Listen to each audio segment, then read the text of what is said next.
A quick like and subscribe really helps our channel grow and allows us to bring you even more amazing content. Thank you for your support. I never thought I'd find myself in a family feud over something that feels so trivial at first glance, but here we are. My sister, Laura, called me last week in a panic. She had just bought a new house, and her renovations were taking longer than expected. She was supposed to host her kids' school festival this weekend, but the space was chaos, walls torn down, dust everywhere, and a non-functioning kitchen. She asked if I could let her 2 kids, Josh and Ava, stay in my spare bedroom until the work was done. Instinctively, my heart sank. It's not that I don't love my niece and nephew, I do, but my home is my sanctuary, and I've carved out that spare room as a personal refuge from my crammed work schedule and the demands of city life. It's where I unwind after long days, my only corner of peace. I thought about how my walls are adorned with my quirky posters and string lights that give me comfort, and how I've arranged everything to suit my tastes. When I tried to explain this to Laura, she didn't take it well. "They're just kids," she snapped, her voice rising through the phone. "They can't just be packed into the living room. They need their space, and this is your chance to help out." I felt bad, really, but I couldn't shake the feeling that the bigger picture was being overlooked. I told her I needed to think about it, but I could sense the disappointment in her tone. The following days felt heavy, filled with guilt and an uneasy weight of familial obligation. I kept imagining Josh's disappointment and Ava's big brown eyes, but I also imagined losing my peace. I ended up texting Laura the next day, gently declining. It's not like I offered her any alternative. "I can help with the kids during the festival, maybe take them out for ice cream afterward," I added. Her response came quick, laced with irritation. "Whatever. I'm just a little surprised you'd choose a room over your family." I tucked my phone away, feeling small in that moment. I spent the better part of the rest of the week trying to let go of the hurt I felt. I was the bad guy in this situation, and the texts from family members didn't help. My mom chimed in, reminding me how hard Laura always worked and that I shouldn't make things more difficult for her. I found myself second-guessing my decision, wondering if I had been selfish. Yet, beneath all the turmoil, I clung to my choice. I had to protect my own mental health. The festival weekend rolled around, and I offered to help out, but I was still walking the line of tension with my sister. Watching Laura attempt to juggle her kids and her new home made me feel more sympathy for her than I ever expected. When I finally saw them that Saturday, a part of me wished I had offered the room, but another part of me found a kind of serenity in knowing where my limits lay. I was fulfilling my role as an aunt, just not in the way everyone expected. It feels like a tug-of-war sometimes, love versus boundary setting, but maybe there lies the beauty of it all. And honestly, I think we all need a little more of that in our lives, don't we?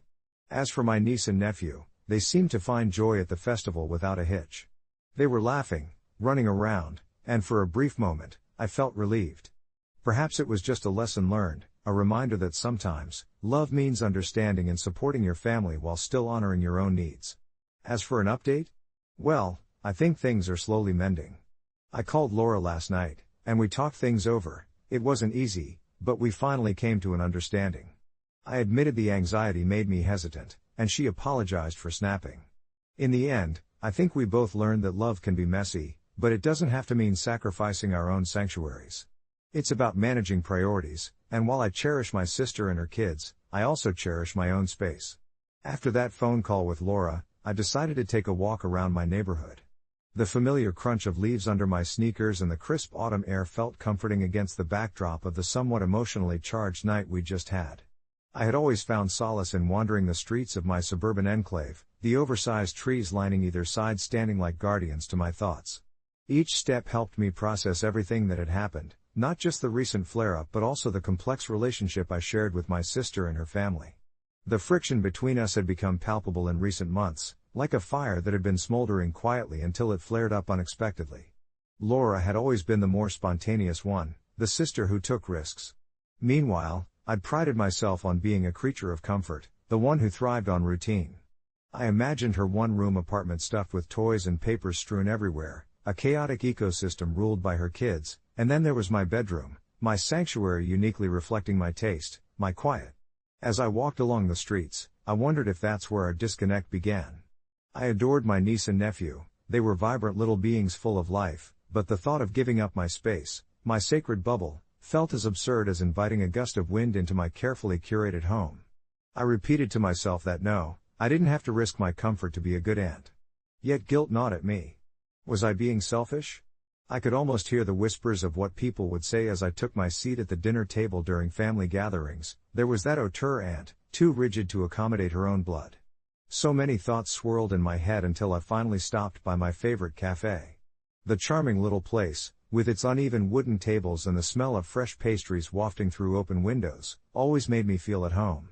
I ordered my regular cappuccino, its warmth pressing against my palms, even its foam felt like a hug. And just then, I glanced out the window and saw a mother with her 2 children, one tugging at her hand too. Hurry to the playground while the other balanced artfully on a scooter. They laughed and shouted, and before I could stop myself, I smiled, recalling moments I'd spent with my niece and nephew, their giggles ringing through the air like wind chimes. I often wished I could magically harness that laughter and ease, to bring it into my home without a loss of autonomy. My thoughts drifted to Laura's frantic phone call the day before, her shaky voice revealing her own fears of not being enough for her kids, trying to balance a demanding job with parenting. I realized then that our conflict was deeper than our simple disagreement about living arrangements. It was about her feeling stretched thin, and me standing firm as a solid rock, refusing to bend. Here I was, a bystander reflecting on how it felt to protect my boundaries, while she was in the middle of a tempest, grappling to keep everything together. With steam rising from my mug, I pulled out my phone and typed her a quick message. Hey, just wanted to say again that I love you guys. We're going to figure this out, together? When you need help, with the kids or otherwise, count on me. It was simple, but I hoped it conveyed sincerity. I hit send and found myself optimistic about the possibilities, how love could exist within our shared imperfections. As the sky turned deeper blue with hints of twilight, a thought struck me. Perhaps I could offer my space for short stays and weekends, not for them to fully reside in, but a place for escapades when they needed a break. It could be a retreat, somewhere they could enjoy little adventures, while I didn't lose my haven completely. This idea fluttered around in my mind like a butterfly, transforming my initial sense of loss into a feeling of expansion. In the days that followed, I shared this idea with Laura, and to my surprise, she loved it. Our conversations gradually evolved into brainstorming family weekends, and with it, came brighter days. Sometimes there would be raucous bedtime stories filled with laughter and chaos, other times, quiet moments where we simply enjoyed each other's company. It wasn't just about sharing my space anymore, it was about sharing our lives, redefining what it meant to support each other while still establishing boundaries. So, here I am, sitting on my bed as I write this, refreshed by the recent turn of events. My initial discomfort feels increasingly like a distant memory, replaced by a new rhythm that still honors my sanctuary. I think about how love can be both firm and flexible, like a seasoned tree bending gently in the wind rather than breaking. Family isn't a matter of zero-sum, rather, it's a tapestry woven from acceptance, generosity, and, surprisingly, a little bit of space. At the end of the day, I realize that sometimes, boundaries can cradle you just as securely as the ones we tear down. As I sit here on my bed, I find myself glancing at the old photographs taped to my wall, snapshots of family gatherings, Christmas mornings, and birthdays filled with laughter. Each picture tells a story, encapsulating moments that felt so momentous then, yet now seem like echoes of a simpler time. The warm hues of those memories make me smile, but they're also a reminder of how complicated family can be, especially when everyone is trying to navigate their own needs alongside each other's. I think about the last few months and realize that, while the tension with Laura was harsh, it also served as a catalyst for something deeper. It was the anxiety of possibly losing the closeness we built over a lifetime that stirred my heart. Yet somehow, we managed to untangle the thread of that misunderstanding without letting it fray completely. Reflecting on that phone conversation, I remember how we both took turns listening, each word a fragile offering. I can still hear her soft voice, a blend of affection and remorse. I never meant to make you feel pushed aside, she admitted, her kindness breaking through the facade of hurt we'd both been clinging to. It was in that moment I understood just how much love she had for my space, too, even if she hadn't articulated it clearly before. When I said, I need my sanctuary, just as you need yours, it felt like the dam holding back our frustrations had finally cracked enough to let a little light seep in. The kids, they bring a certain chaos, a vibrant energy that fills the house even when they're not here. I cherish my time with them, and I can't deny the joy that comes when I see them growing, learning, exploring. But they also symbolize a shift, a change in the dynamic I had been reluctant to embrace until now. Every giggle, Every excited shout from them feels like an invitation to stand closer to my sister, but I still hold my boundaries tight like a protective shield. This past weekend, Laura and her kids came over for dinner, and I was surprised at how comfortable everything felt. Maverick, my nephew, who's 7 and possesses all the charm of an overzealous puppy, ran straight for my living room with a worn-out soccer ball. The moment I heard the thud of it against the wall, I felt my stomach drop slightly. Yet, when I walked into the room, seeing him so caught up in his own world, his laughter contagious, something shifted inside me. I didn't need my sanctuary to be unwavering. I could appreciate the beautiful mess life brings while still reserving a corner of my heart and home just for me. By the end of the evening, as I washed the dishes and Laura dried, we couldn't help but swap stories and reminisce. It felt like an old rhythm resurfacing, something we'd both thought we'd lost. The tension started to dissolve in the steam rising from the sink as we joked about our childhood antics, the mischief we'd gotten into, and how our parents had their own challenges. Each laugh pulled us closer, stitching together the tears that had formed in our sisterhood. After everyone went home, I found myself reflecting on the importance of that evening. I felt relief and warmth, not just because we were back on good terms but because I was learning how to flex without breaking. I don't think family means merging into one entity. It's more of a dance of individuality, weaving in and out, maintaining a rhythm that suits everyone involved. Now, weeks later, I've started a little tradition of my own. Every Sunday morning, I make pancakes and invite Laura and the kids, and it's become a lovely ritual that fills my home with the sweet scent of maple syrup and laughter. I hold my boundaries steady, but I also choose to be present, blending my world in theirs without losing myself in the process. As the sun sets this evening, filtering through my bedroom window, casting golden rays across my desk, I feel more serene than ever. Life will continue to offer new challenges, and there may be disagreements and misunderstandings down the road. But I now sit in my sanctuary, firmly rooted while allowing branches of love to extend beyond its walls. And there's a quiet comfort that resides in knowing that both space and connection can simply coexist, harmonizing in a world that often feels at odds. When my 15-year-old daughter, Ava, first came to me with that furrowed brow and almost conspiratorial tone, I knew this wasn't going to be a typical "can we order pizza for dinner" conversation. She was scrolling through her phone, tapping the screen as if the device held the answers to life's most pressing questions. "Mom, you remember Karen from school? The one with the weird lunchbox obsession?" I chuckled, that visual of Karen's floral patterned lunch pail making me smile. "Of course. What about her?" Ava bit her lip, glancing sideways as if she feared someone might overhear us. I took a seat next to her on the couch, concerned but trying to maintain an air of casual curiosity. "Well, she said her mom gets into their group chat and reads everything they talk about. Is that normal?" The question landed with a weight I hadn't expected. I felt a rush of emotions, protectiveness, confusion, indignation. "That doesn't seem right, sweetie," I replied, trying to keep my voice steady. Ava's eyes sparkled with relief, but I could see the worry churning behind them. "Do you really think it's weird?" she pressed, and I knew she was grappling with her allegiance to a friend versus her instinct to be kind. "I mean, if these girls can't even speak freely in their own chat, what's the point?" I gestured vaguely, struggling to put my thoughts into words. "I get that parents want to protect their kids, but reading their conversations? That feels invasive." Ava nodded, her shoulders relaxing a bit, but doubt lingered in her gaze. The more we talked, the more I could sense the bond between Ava and her friends was rooted in trust, something that this other mom was potentially undermining.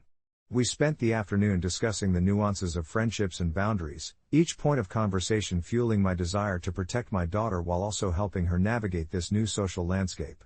Yet, things grew tense when I decided to express my thoughts to Ava about how I felt Karen's mom was crossing a line. What if Mrs. Thompson finds something embarrassing? Or uses it against them later? I said, the words swallowing the air between us. But just then, Ava's face twisted into one of apprehension, and she said something that made my heart clench. "But what if she's just trying to be safe, Mom?" I could feel the pendulum of my parenting philosophy swinging. Was I being too harsh? Too aggressive in my stance against someone who might actually be trying to look out for her daughter? As our discussion continued, a nagging voice in the back of my head whispered that I might be a bit too protective, but deep down, I just couldn't shake the feeling that the trust between girls was being eroded by that thin screen of parental oversight. My heart was worn from this emotional tug-of-war, balancing between supporting comfort and advocating for separation. In the coming weeks, Ava decided to share her thoughts with Karen, But that confrontation didn't end well. I could see the stress gnawing at my daughter, somewhere between the line she wanted to walk as a good friend and the line I thought was essential to take as a protector. When their friendship seemed to wane, with Karen taking it to a new level of loyalty to her mom, Ava became frustrated and hurt, returning to me with her eyes brimming with unshed tears. I hugged her, rubbing her back softly, forcing myself to set aside my anxiety about Karen's home life. "You're not responsible for their choices," I said. "But you can always choose to do what feels right for you." Slowly, I watched as she emerged from that cocoon of unease, taking ownership of her feelings and distancing herself from the unhealthy dynamics. Then I grew even more bewildered when Mrs. Thompson texted me a week later. I could almost hear the smugness radiating through her words as she asked if I would like to talk about our daughter's friendship. I took a moment to breathe, staring at the text on my phone, heart racing as I contemplated what sort of conversation was about to ensue. And as I teetered at the edge of familiarity and unease, I felt that surge of protective energy rise, breeding uncertainty in my own thoughts. As the days unfolded, I eventually responded but could not shake the thought of how easily the world of social media can turn even the simplest of friendships into a battleground for trust and loyalty, wondering if everything we once cherished about growing up together was now battered by screens. I'm still pondering that lunchbox scenario and how, in a world where connection should build kids up, it sometimes seems to cripple them with distrust, leaving me caught between the expectations of a good friend and a watchful mother. Maybe I'm justified in thinking the mom is overstepping, or perhaps I'm simply going to be judged as the overprotective parent. Who really knows? But there's one thing I've learned: navigating the painful waters of adolescence is no easy feat, and daughters need to feel heard, not just as children in my eyes, but as young women finding their place in a complicated world. I took a deep breath, the scent of fresh cut grass wafting through the open kitchen window, a stark contrast to the swirling thoughts in my mind. I watched my daughter, Lily, sitting on the living room floor, surrounded by her colorful art supplies, her brow furrowed as she painstakingly crafted something out of paper and glue. Every piece she created was a glimpse into her inner world, and I feared that whatever she sensed about her friend's mom might dim that vibrant spark if she felt I wasn't on her side. "Mom?" Lily's voice broke through my reverie, startling me back into the moment. "Can we take a break? I'm feeling sort of weird." There it was again, that word. I set down my coffee and sat beside her, the warmth of her small frame pressing against me. "Weird like what?" I asked gently, trying to mask my own unease. "Weird like, how can Mrs. Thompson see what I'm saying too? Julia?" She didn't meet my eyes, clearly wrestling with the heavy thoughts behind her youthful gaze. "It's like, it's not just happens, you know? Like, I feel like I can't say, like, anything without her reading it. It's just weird." I felt a pang of protectiveness and pride wash over me at her articulation. It was one of those moments where you realize your child is becoming more than just your little girl. She's a thinker, a person shaped by her experiences.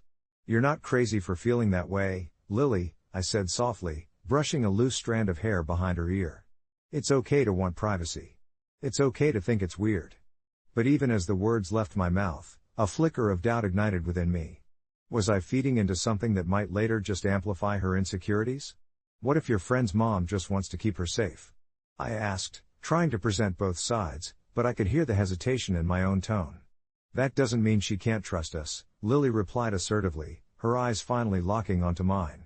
"It feels like she thinks we're kids who can't handle stuff ourselves." There it was, the essence of her turmoil, a tangle of trust and reliance on friendship that felt too heavy for her small shoulders. I could sense the confusion radiating from her, and it twisted my stomach like a pretzel. I remembered how I'd always felt like I had to earn my independence from my own parents, how every safety net often felt like a straitjacket. But did that make me the bad guy if I stood firm in supporting her feelings? "Do you want to talk to her?" I offered, though fear crept in, imagining how that conversation would unfold. "Like, get her to tell Mrs. Thompson that she's weirded out?" I finished for her, smiling despite the tension. "Yeah, kinda." The laughter vanished as quickly as it had arrived, and uncertainty took its place. "Maybe we should talk, just the two of us," I suggested lightly. "Let's figure this out together." A determined look crossed Lily's face, her little chin jutting out in a way that reminded me far too much of myself. We dove into a conversation about boundaries, respect, and what it meant to communicate with support instead of judgment.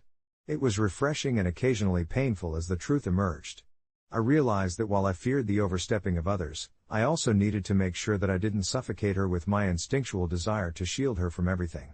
Together, we navigated it all, her comfort with what she wanted to say to Julia, a response that felt empowering, that reinforced her independence while still letting her know I had her back. After a few fidgety moments of brainstorming, she finally scribbled something down. "Hey, I feel funny about Mrs. Thompson reading our chats. Can you just ask her?" Just then, a certain sense of ease washed over me. The hard discussions create better dialogue, spacing in the struggle of raising a child who will someday be an adult. It wasn't perfect, but it felt right to let her lead the conversation when it came to matters so close to her heart. In the days that followed, I kept an eye on Lily during her interactions with Julia, hoping she would find the strength to voice her feelings. I learned that sometimes being a support means just standing back and watching, trusting that she would figure out her path, confident as she spreads her wings. Then, one afternoon, after feedback from Julia that seemed to empower her, Lily bounded into the house with a beaming smile. "You know what? We talked to Mrs. Thompson," she said, nearly jumping with pride. "And guess what? She apologized and said she didn't mean to make us uncomfortable. We can friend chat without her snooping." I felt a flood of relief crashing through me at her words, but somewhere, beneath that joy, I was fully aware that this wouldn't be the last battle she faced. This journey was just beginning, one filled with hurdles, lessons, and maybe some minor catastrophes along the way. But if she could open herself to conversation, if I could help her learn to navigate her emotions, then maybe we both would come out stronger on the other side. And in this tangled, beautiful mess of adolescence, perhaps I wouldn't be the antagonist, just another parent, doing my best, together.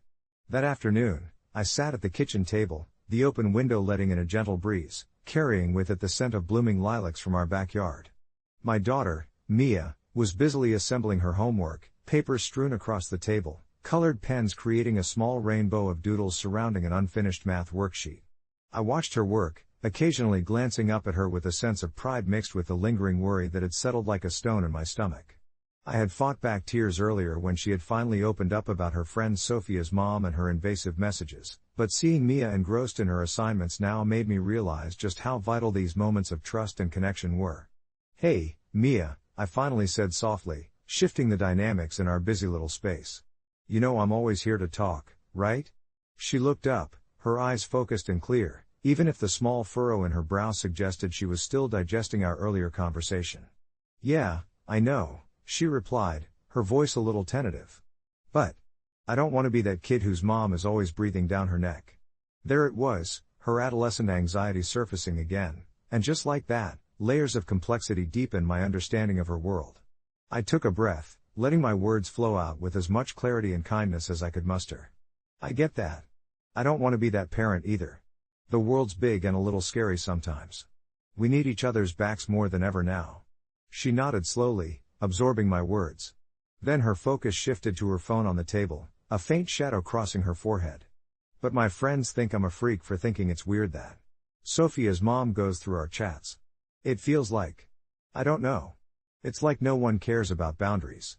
The ache in my heart twinged again, knowing how peer pressure can sometimes loom larger than any parent's voice. "Well, boundaries matter, sweetheart. They help define us. It's okay to feel unsettled about it. It just feels so unfair." Her voice cracked slightly, revealing an unexpected emotional vulnerability. "Like, how do I say something without sounding ungrateful? I don't want to hurt anyone's feelings." We were treading on complex ground, this landscape of friendship mixed with loyalty, respect, and the innocent desire for connection. I remembered my own childhood, the swirl of emotions, confusion stemming from wanting to fit in, yet feeling lost in the process. You know, sometimes it's hard. Standing up for yourself can feel lonely, and that's okay. But your feelings are real, and they deserve to be expressed. The sincerity in my voice seemed to spark something in her. Mia began to speak, her chatter weaving in and out like the gentle breeze outside, filled with vibrant stories about her friends, about school, and how complicated it felt when everyone had opinions about everything. As she spoke, I saw her world slowly transform into colors, imagery that reflected what her heart had been silently wrestling with all along. After a while, I set the dishes aside, and we fell into a comfortable silence, the kind that felt shared rather than empty. It was then that the reality of our conversation resurfaced. "Do you think I should talk to Sophia directly about it?" she asked, her voice betraying an uncertain hope. I let the question hang for a moment, nudging aside my protective instincts. Only if you feel ready, Mia. Approach it with honesty. You're not trying to hurt her, it's your boundary. And if she respects you, it'll strengthen your friendship. That small ember of reassurance lit up her expression, and I could almost see the gears quietly turning in her mind, testing this new approach. Just as I was about to say something further, my phone buzzed on the table, pulling me back to reality.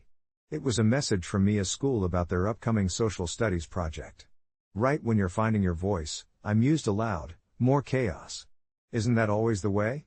She laughed, the kind of chain reaction laughter that felt like a release. Welcome to my life. As I watched her dive back into her assignments, I felt waves of optimism crashing against the rocks of that fear I had been grappling with. Perhaps it was silly to think that every conversation would solve every problem. But we were in this together, just a pair of players in the chaotic game of life, navigating through the highs and lows. The world was indeed filled with hurdles, but as long as we kept talking, even when fear made it hard, I knew we'd emerge okay, together, every step of the way. Over the days and weeks that followed, Mia did muster the courage to approach Sophia, and while it wasn't perfect, it opened avenues for dialogue that surprised both of them. I felt some weight ease off my shoulders as I realized, this journey of parenting isn't about perfection, it's about presence, being there for each other as we navigate life together. And maybe, just maybe, my voice wouldn't be an impediment, it would be the bridge through the messiness of growing up. You wouldn't think something as simple as a horse could cause a rift in a family, but here I am, sitting at my kitchen table, staring at the vet bill that's become a symbol of all the chaos. I never imagined that dealing with my two beloved Arabians, Bella and Zeus, would lead to me sending an invoice to my little sister, Liv. It all started when she turned 16 and, in a burst of teenage whimsy, decided she could help me with my horses. It was a sunny Saturday afternoon, the kind that lulls you into a sense of easy comfort, when Liv bounded into the barn, her ponytail bouncing behind her. I was mucking out the stalls, the earthy smell of hay and a hint of manure filling the air, when I heard her excited voice cutting through my thoughts. "Can I bring my friends over to see Bella and Zeus?" she asked, her eyes sparkling with possibility. "Sure," I replied, though I secretly wondered why she thought her friends would care about horses. A couple of hours later, a gaggle of giggling girls squeezed into the barn, each one more enthusiastic than the last. They fed the horses treats, petted them, and eventually, much to my horror, began scheming about breeding. I tried to interject, reminding them all that it wasn't just a game. "Breeding is a big deal, Liv," I said, keeping my tone light but firm. "It's not just about having cute foals." But she brushed me off, somehow convinced it would be a fun adventure. It was a naive, childish thought, and I didn't really think she would pursue anything further. But I should have known better. A few days passed, and one evening, I strolled out to check on Bella and Zeus only to find Liv and her friends unsupervised in the pasture. The horses were separated by a flimsy fence, and Liv stood in the center, hands on her hips, gesturing animatedly. I felt a pit in my stomach as I rushed over. "What on earth are you doing?" I nearly shouted, my heart racing. Liv grinned. "Zeus and Bella are going to have a baby," she declared, her eyes wide with excitement. "I let them out together." The realization hit me hard. What if they actually tried to mate? My mind spun with scenarios. Sure, Zeus was gelded, but my sister clearly didn't understand the implications of what she had done. I could feel every muscle in my body tense as I ushered her friends out, grounding myself in the moment, but inside, a storm was brewing. Sure enough, the next morning, Bella had a minor injury from the chaotic encounter. I watched them both for days, my anxiety gnawing at me, before finally taking them to the vet. The bill was astronomical, and as I stared at the figures, I felt my love for my sister turn into frustration. I scrawled an invoice of my own, detailing the unnecessary vet expenses. The hesitation was brutal. Do I really send this to my sister? After a sleepless night and a barrage of self-reflection, I hit send. I thought I'd feel a rush of relief, but instead, dread washed over me. I couldn't shake the feeling that I had crossed a line. When she received it, the silence was deafening. I waited, heart thudding, bracing for the fallout. Liv finally responded with tears, accusing me of being a heartless sister. I felt sick. All I had wanted was to protect my horses and prevent any future mishaps. But in my quest for retribution, I felt I'd maybe soured the bond between us. It took days of barely speaking to each other before we could even sit down and hash it out. We both cried, she apologized for being reckless, and I confessed how much the whole ordeal had shaken me. We came to an understanding. She would look after Bella and Zeus, and I would be more patient. It all felt surreal, almost haunting, how a simple mishap turned a common Saturday into this ping-pong of emotions. I realized that while I might have been justified in my feelings of frustration, I could have handled it with a bit more grace. As I sit here now, sipping a cup of tea, looking out at the pasture, Liv is out there with the horses, brushing them with a focus I hadn't noticed before. Maybe we both learned something, after all. Life with family isn't easy, and it's definitely a balancing act. As for the vet bill, I now simply consider it an investment in understanding each other better, a reminder that family, like horses, might need a bit more guidance to grow. I find myself smiling as I watch Liv, a little focused whirlwind in that wide expanse of green, her tangles of hair whipping around her face in the breeze. It's almost humorous how she can draw those horses into her orbit, they seem to respond to her presence. I remember the chaos of last week, the shock flaring through my entire body when I discovered her near my barn, attempting to corral my stallion, Duke, and my mare, Bella, for what she thought was a matchmaking session. It felt like she was going to be the next horse whisperer, but in reality, she was just an enthusiastic 11-year-old trying to play God, completely oblivious to the risks involved. The whole scene flashed through my mind, Liv's pleading eyes as she assured me it was just a harmless idea.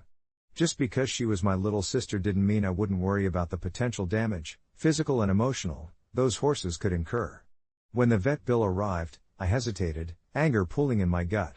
I should have been understanding.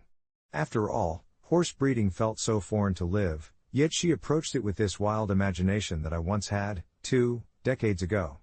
But that day, in the midst of my frustrations and my concerns crashing together, my practicality took over. I sent her the bill with a curt message, a small gesture that felt justified in the moment. Later, though, when I saw her face fall as she read my text, a crumbling hurt that matched the weight in my chest, I regretted my approach. The tension between us grew, a lingering small storm in a family that had always prided ourselves on unity. Watching her now, though, I realize how quickly that storm can quiet. Like a big gray cloud dissolving into sunlight. We've both had our moments, haven't we? I suppose family isn't always about being right, it's about learning how to navigate missteps together. As Liv pauses, resting her head against Bella's neck, I see that her love for horses runs deep. She isn't out there to craft experiments but to bond with creatures that can teach us about trust and kindness. And just like that, with every brushstroke, I can feel the tension washing away, moving not only through her but through me. I think about bringing it up, the bill, how I've learned to communicate better, maybe even apologizing for my reaction, but I realize this quiet moment may speak louder than any words. Living with her, sharing these valleys of mistakes and growth, was more rewarding than I'd ever allowed myself to appreciate before. With a deeper resolve in my heart, I decide to keep our dialogue open, to be patient with her and myself as we navigate our own learning curves together. I take another sip of my tea, watching the scene before me, and I find peace in knowing that perhaps that vet bill wasn't just a cost but a bridge that had invited us closer to each other, showing that the things that strain us can also shape us. As I sat there, watching Liv methodically brush each horse with tender strokes, I felt an overwhelming sense of clarity wash over me. The sun kissed the horizon, casting warm hues over the pasture and illuminating the imperfections on our little homestead. Each broken fence post, each patch of wildflowers spilling over the edges reminded me that life itself isn't meant to be immaculate. I took another slow sip of my tea, letting its warmth seep through my fingers. It wasn't just about the vet bill anymore, it was about the lessons we often overlook when wrapped up in our frustrations. Liv might not have understood the intricacies of horse breeding, and I was once that naive too, chasing dreams with little comprehension of the weight they carried. Maybe her audacity came from a place of wonder, in wanting to connect with the horses the same way I did, a desire for closeness that I hadn't acknowledged until now. I remembered how I used to climb onto my childhood pony without a thought, dreaming of galloping free, completely unbothered by the complexities that came as we got older. The image of my little sister, wide-eyed and hopeful, trying to orchestrate her own version of magic between the horses tugged at my heartstrings. I thought of our conversations, the times we'd spoken past each other over petty squabbles. A breath of fresh air settled into my thoughts. Perhaps I had been too harsh, too quick to defend the reputation of my horses rather than embrace the sincerity of her intentions. The realization hit me that I had inadvertently shrouded her curiosity with anger, turning her unassuming questions into something heavy and laden with guilt.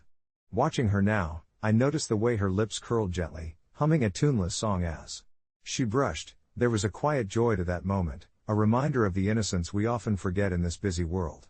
As she finished with one horse, she turned, and I caught her eye. For a moment, we exchanged an understanding smile, one that resonated louder than the silent echoes of our past miscommunications. I decided then that the time had come to change the narrative between us. After she finished with the horses, I set my tea down, absorbing the tranquility of the moment, and called out to her. "Hey Liv, wanna help me with the draft horses feed?" I asked, my voice light, inviting. There was a pause, a flicker of uncertainty in her eye, but then she nodded and brushed off her hands as she made her way over, that same spark of determination lighting her features. As we worked side by side, stirring the grains and chatting about the horses' behaviors, I felt the tension ease like a breeze clearing the winter air. It was in those simple exchanges, the laughter we shared while doing something mundane, that I learned how quickly we could bridge gaps with understanding. The vet bill, rather than the anchor weighing us down, had transformed into a compass, guiding us toward forging this newfound bond. Later that evening, as the stars began to twinkle against the twilight sky, I felt a soft warmth in my heart, a sense that we were finally on a journey together rather than as rivals in each other's lives. I wanted to hug her, to tell her how proud I was of her, and though it felt a little lopsided, I resolved to start anew. We were already plotting ways to improve the barn together, talking about equestrian lessons, the projects we could take on, and a possible trip to the local horse show next summer. Who knew Liv's venture into the world of horses could bloom into something so beautiful if only we kept nurturing it with patience and compassion. As I lay in bed that night, the sound of content horses softly neighing in the distance, I realized that family, like a good horse, might need trust, room to breathe, and a little grace. Perhaps the challenge was never about the vet bill at all, but about allowing ourselves the space to learn, grow, and certainly, love unconditionally. I never thought my child's third birthday party would turn into a battleground for family loyalty, but here we are, and I suppose I should have seen it coming. Ever since I got married to Max, it felt like I stepped into an episode of a reality show, his family always hovering in the background, ready to weigh in on every little thing we did. From the names we picked for our kids to what we served for Thanksgiving dinner, there was always some kind of criticism, but nothing could have prepared me for the bombshell that came the day they called my daughter a mistake.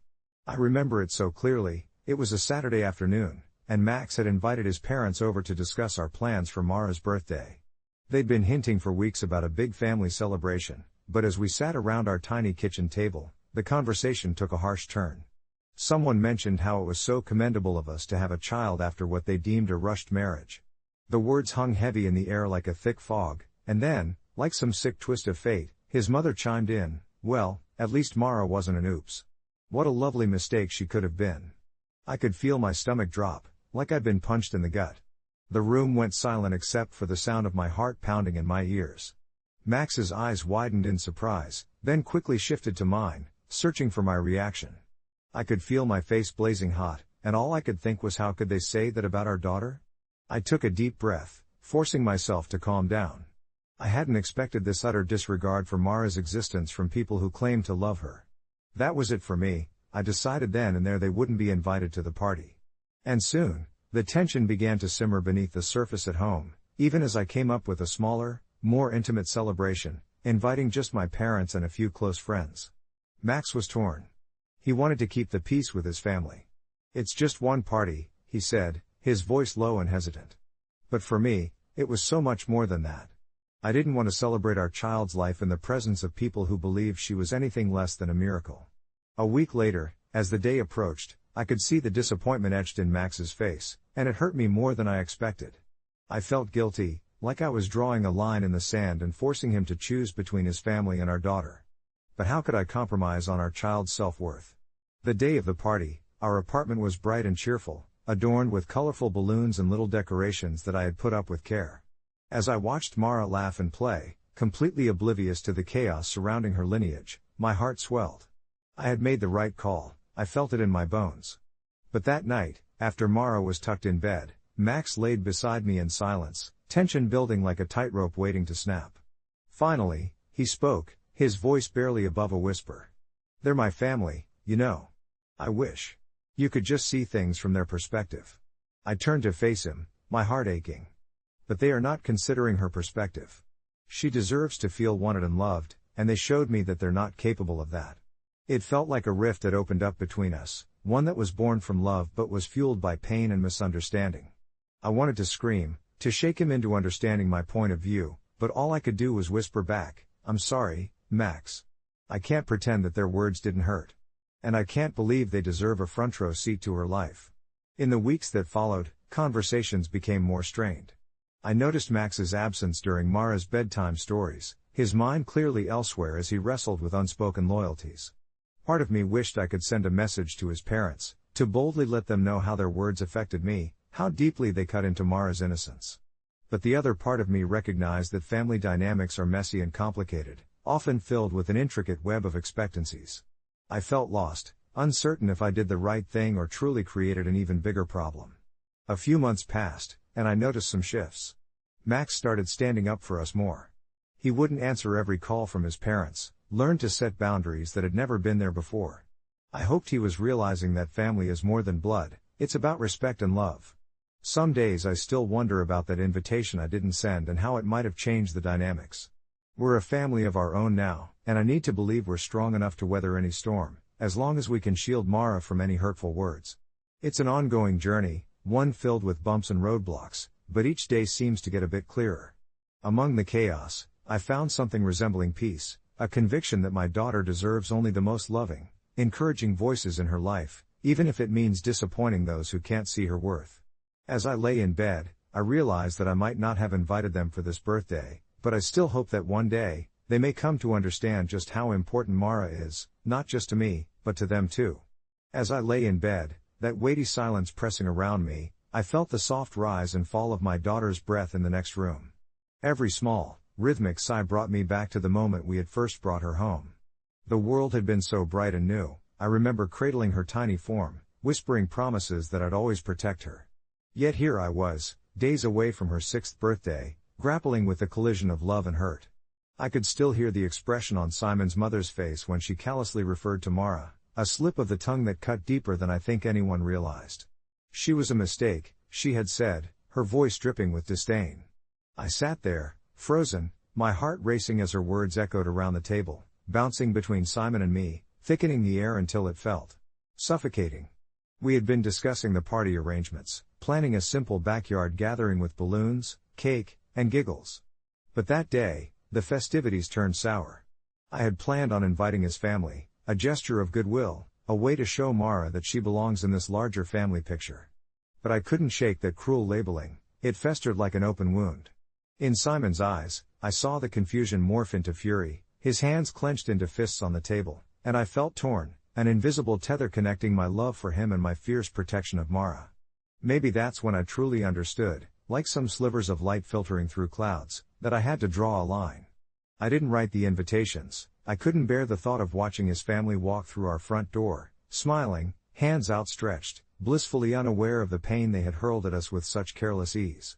I wanted my daughter to feel cherished in all her glorious imperfections, to celebrate the little joys of life without a looming shadow of resentment. Even if it meant disappointing Simon, who believed that family bonds could weather storms, I clung to the notion that Mara's well-being trumped all else. The days ticked down to the party, each passing hour wrought with a heavy uncertainty. Thoughts spiraled like leaves in a whirlwind. What if Simon's family never saw beyond that mistake? What if they became permanent whispers in Mara's ears? I longed to wrap her in a bubble of joy, where only kind words and laughter seeped through. On the eve of her birthday, I set up in the backyard, transforming it into a wonderland. Brightly colored banners waved in the gentle breeze, and the aroma of freshly baked cupcakes lingered in the air. Mara awoke the next morning with a delighted squeal, her eyes sparkling with the promise of adventure. As she bounced through the house, I couldn't help but smile. I had chosen love, had crafted a day where she could simply be a kid, wrapped in the simple joys of friendship, adventures, and her favorite unicorn balloons. When the guests arrived, friends from preschool, neighbors, and my own family, the atmosphere shifted, blooming with laughter and joy. I watched as they tossed confetti and held Mara in their arms, inspecting the cake as if it were the most precious of treasures. Each smile sparked something within me, a flame igniting my heart. Simon arrived late, his expression a mixture of joy and perhaps a shadow of disappointment. After the guests left, he cornered me by the patio, frowning. "You know they're hurt you didn't invite them," he said, a hint of frustration edging his voice. I took a deep breath, reminding myself of that fierce protective instinct I had felt so strongly. I can't have them in our lives if that's how they see our daughter. She needs to know she's not a mistake, not to anyone. The silence expanded between us, a hesitation before release. Finally, after what felt like ages, he nodded quietly, the tension in his shoulders easing slightly. I understand, he said, his voice softer now. I could see he was weighing the strands of love and obligation, questioning the dynamic of family ties. As the dusk settled, I held Mara in my arms again, her laughter echoing in sweet harmonies through the space between us. I had chosen this moment, this sacred time, to nourish what mattered most. Maybe the future would lead to reconciliation with his family, to a day when they'd see what a miracle our Mara truly is, but until then, I could live with the uncertainty. She would thrive in the warmth of acceptance, surrounded by those who valued her light, and that was enough for me. Love isn't always perfect, but it is a journey worth every choice made along the way. As I laid her down for the night, I stroked her hair and whispered into the stillness, "You are so loved, my sweet Mara. No mistakes here, only magic." And as I curled up beside her, I realized that sometimes, choosing peace over family ties can be an act of love too. The soft glow of the nightlight cast gentle shadows across the room, and the rhythmic sound of Mara's breathing was like a soothing lullaby, anchoring me in this moment of deep reflection. I had spent months wrestling with the decision to exclude my husband's family from our lives, especially during milestones that felt etched in stone like a birthday. On the surface, it should have been about balloons, laughter, and cake, but the words they had hurled at my precious daughter still echoed in my mind, sharp and unforgiving. A mistake, they had said, as if she were a typographical error written in the generation before her, a phrase that had become an unwelcome anchor, dragging down my resolve and filling me with a quiet ache. I remembered the tight smiles plastered on faces that should have radiated joy on my wedding day, the strained conversations at family gatherings, where I felt like a puzzle piece that just wouldn't fit. But it was Mara's laughter, pure and innocent, that sparked a flicker of rebellion within me. I'd refused to let that laughter be tainted by their negativity. I wanted her to grow up enveloped in acceptance and love, not the brand of aloofness their cutting comments seemed to carry like a silent banner. As the nighttime shadows danced along the walls, my thoughts circled back to the upcoming party. I pictured all the faces of friends and loved ones who would uplift Mara, gleaming with encouragement and warmth, and I recognized that the absence of her grandparents and aunts was a sacrifice worth making, not just for her, but for my own spirit too. Yes, sacrificing those familial ties felt heavy, but it also felt like a reclamation of all that was sacred. I wanted to ensure that our space remained a sanctuary, one where no one was allowed to question her value, a fortress built from laughter and joy. As I hugged her to me, I flipped through memories of my own childhood filled with unconditional love. The thought that my daughter might walk a different path because of a cold family history sent a shiver through me. Yet everything in me screamed that she was not, nor would ever be, a mistake, and it was a lesson I wanted to impart in bold letters across her soul. In the days that followed, I worked tirelessly to plan her birthday celebration, the air buzzing with activity as I selected vibrant decorations, hand-picked her favorite treats, and invited the people who genuinely cherished us. Friends from the neighborhood, parents of her schoolmates, all of whom viewed her not as an afterthought but as the miracle she truly was. The day of the party unfolded like a fairy tale, filled with warmth, cheer, and an overwhelming sense of belonging. Mara twirled in her favorite dress, her laughter ringing out like a melody that fulfilled every corner of my heart. I felt pride swelling within me, a protective shield against any whispers of doubt. Yet, in the back of my mind, I couldn't shake off the silence that stemmed from my husband's family. I had chosen to sever ties, and while I stood listening to the jubilant chorus of children and adults celebrating, there lingered a slight shadow of regret. I wondered if one day I would be able to explain my choice to Mara without burdening her with the pain that had colored my decisions. Would her family ever come to understand the joy they had missed out on? I let those thoughts drift as the candles were lit, and I watched her make her wish. And in that moment, as she closed her eyes, I realized that love sometimes meant setting boundaries, even when they extended far beyond the people who raised you. With a soft smile, I tucked that lingering sadness away for another time, deciding that for now, the warmth of friendship would be enough.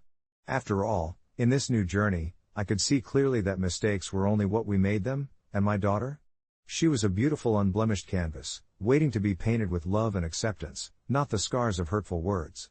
As the day closed, with laughter echoing through our home, it dawned on me that family, in all its forms, could still be a tapestry woven from heartstrings that stretched far and wide, even if some threads were lost along the way. I always thought of myself as a generous friend, the kind of person who'd go out of their way to make sure everyone around me felt included and cared for. But this one night, sitting across from Mia at our favorite Italian restaurant, I started to question everything about my kindness.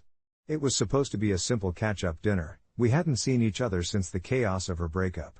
As I sat across from her, sipping my water and picking at my risotto, I noticed how her eyes danced with excitement as she perused the menu.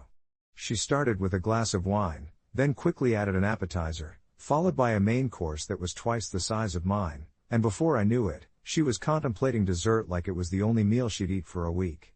My mind raced, and I tried to wrap my head around the idea of splitting the bill equally when it clearly wasn't equal at all. I felt a knot in my stomach. Would she expect me to foot the extra cost because she was having a tough time?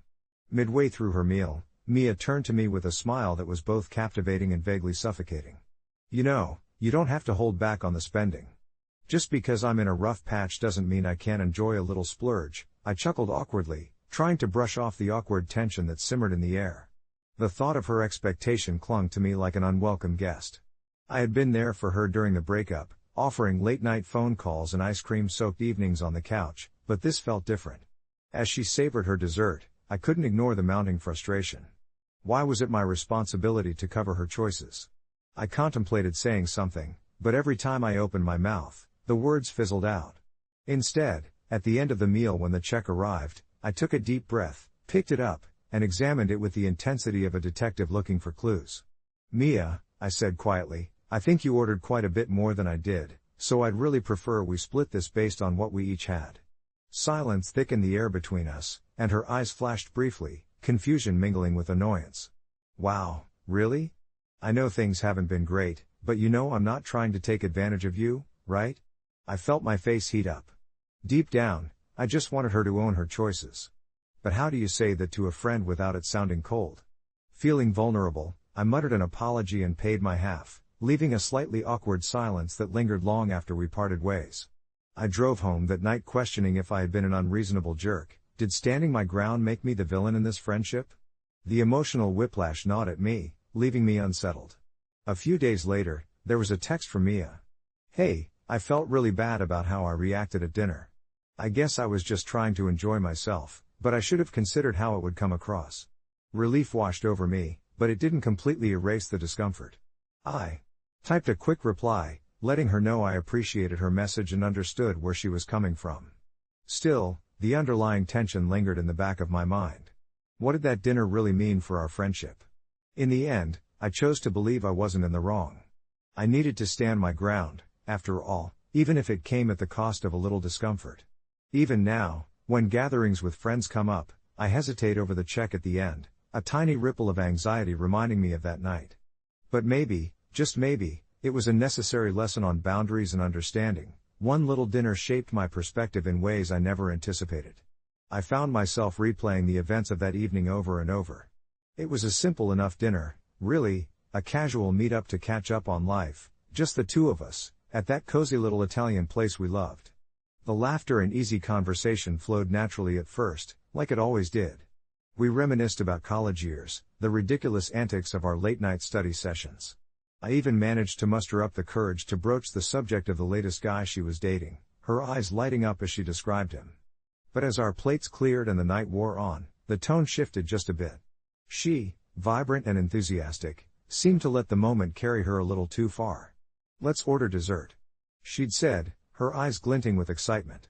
I nodded enthusiastically, not wanting to dampen her spirit. We shared a slice of rich tiramisu, layers of coffee-soaked sponge and creamy mascarpone. It was heavenly, and I had no regrets. But then she casually suggested we grab another one, and before I knew it, our waiter was hurrying back to our table with yet another dessert. The check arrived, and I felt my stomach knot. It had jumped up to a shockingly high number. I chewed on my lower lip, glancing at the bill while she was still blissfully absorbed in her dessert. I'll get this one, I said, quickly calculating how much her extra choice would add up to my share. When she turned and smiled, her fork paused mid-air, I felt a rush of annoyance rise in me. Wait, are you serious? You want me to cover your half? That was when things went a little sideways. She shrugged unapologetically, her casual demeanor doing nothing to soothe the tension in my chest. Come on, we can split the dessert. It's only fair. But it felt wrong, like she was assuming my generosity was inexhaustible just because we were friends. I froze, emotions twisting in my stomach. Was I being selfish? Was it about money, or was there something deeper here? We both worked similar jobs, but her recent trips and excessive spending on shoes and other luxuries loomed in my mind. I had to think of my own budget too, especially after I had recently decided to save for a trip I had always wanted to take. Eventually, I moved past it. No, I can't cover that.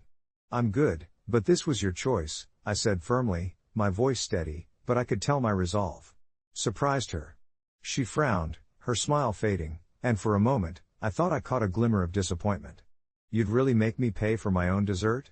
She replied, the tone now tinged with something sharper than mere surprise. I thought we were friends. Friends share everything, I sighed, frustration bubbling just below the surface. We do, but not everything is fair game.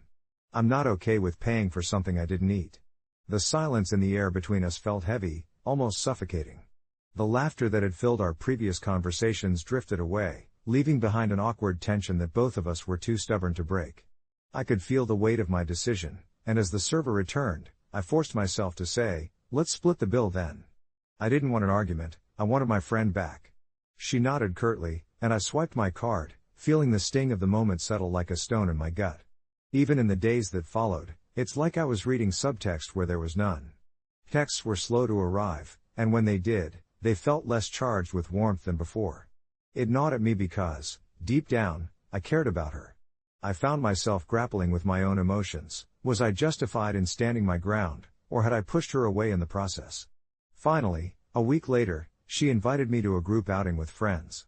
I hesitated, unsure if I was ready for another check dilemma, but I missed her too much to decline. As the night unfolded, I braced myself for the awkwardness that might arise. But then, something unexpected happened. There we were, surrounded by mutual friends, and she got up to make a toast. To friendships, both the easy and the hard, and to learning what it means to share. I'm grateful for every miscommunication that teaches me what really matters. Her eyes flickered toward me, and my heart clenched. Did she mean that? I couldn't make sense of the words swirling in my mind, so instead, I raised my glass to her. To being honest, and figuring things out as we go. The group laughed, and, for the first time in days, the tension between us felt like a thread weaving its way back together. Now, as our friendship continues to grow, there's still that tiny ripple of anxiety when it comes to sharing bills, but it's been a lesson. I reevaluate what generosity means, not just for others, but for myself as well. With every dinner outing, I aim to balance giving with being guarded, setting boundaries while still cherishing the moments we have. And who knows? Maybe it's not about who pays for what at the end of each meal but about the conversations we'd fill those moments with. I can't deny that the unease of that dinner still lingers in the background, but it's like a shadow I've learned to accept rather than fear. When Elena texted me again, suggesting we grab lunch at our favorite cafe, my heart did a little dance of excitement and anxiety. I could picture the sun streaming through the windows as we settled into our usual corner table, a cozy nook filled with mismatched chairs and a menu bursting with options. The day arrived, and as I walked in, the smell of fresh brewed coffee enveloped me. Elena was already there, twirling a strand of hair around her finger, a smile lighting up her face. We exchanged our usual pleasantries, and I could feel the past wash away like the fleeting aroma of cinnamon in the air. We fell into easy conversation, sharing stories about our week, the highs, the lows, the mundane details that made us feel alive. It felt good, familiar, like slipping into an old pair of shoes, worn but so comfortable. Then came the time to order. I knew I was being cautious as I scanned the menu, mentally calculating prices, almost hyper-aware of how much a salad versus a rich, creamy pasta dish would cost. The last thing I wanted was to relive that evening at the Italian bistro. When the waiter arrived, I opted for a simple sandwich and water. There was a flicker of worry when I noticed Elena, gleefully pointing to the burger, loaded with extras, and the decadent chocolate cake she insisted on getting for dessert. Come on. Live a little, she teased, nudging my shoulder playfully. I forced a grin, but inside, I couldn't help feeling that familiar tension creeping back. As we ate, every delicious bite of her burger seemed to weigh on my mind. Did I seem cheap for not indulging like she did? Should I even care? We talked about everything, plans for the weekend, her new project at work, and my recent obsession with gardening, while I tried to focus less on the bill that would eventually come. But deep down, I started to feel that knot of resentment again. Why do I always have to be the one drawing the line? Isn't friendship supposed to be about sharing joy, not just money? After we polished off the last bite of cake, Elena insisted I share with her, saying it'd be a crime not to indulge in dessert together. I felt a pang of guilt for not just letting loose and enjoying the moment. But when the bill arrived, I braced myself. I scanned the total, and my heart sank. It was more than I'd budgeted for. I barely had money left for groceries this week. I took a breath, feeling the tension mix with guilt. Okay, look, I'll cover my part, I said this as nonchalantly as I could, trying to maintain that light-hearted spirit our lunch had encapsulated, even as my nerves unraveled. Elena frowned, her brow furrowing a bit. Seriously? You know I wanted to treat you today, right? It's just lunch. A part of me felt relieved at her insistence, even if it stirred something deeper. I know, and I appreciate it. But really, I'd prefer to split it this time. I'm tight on cash this month. She paused, her expression softening as if she finally understood. Got it. I was just having fun and wanted to celebrate our friendship, you know? I felt a rush of warmth. We can still celebrate without spending too much, right? Her eyes sparkled, right. It's about us, not the money. In that moment, everything clicked. We weren't just friends balancing bills, we were two individuals learning to navigate the complexities of generosity and boundaries together. The anxiety still flickered at the back of my mind, but now it felt different, like a reminder to keep communication open and honest. As we finished up, we walked outside into the crisp afternoon air, laughing over who would win in a race to the nearby park. I realized how freeing it was to keep the conversation light and tethered to experiences rather than expenses. Maybe this was the real lesson. It's okay to set my boundaries while still savoring the joy of connection.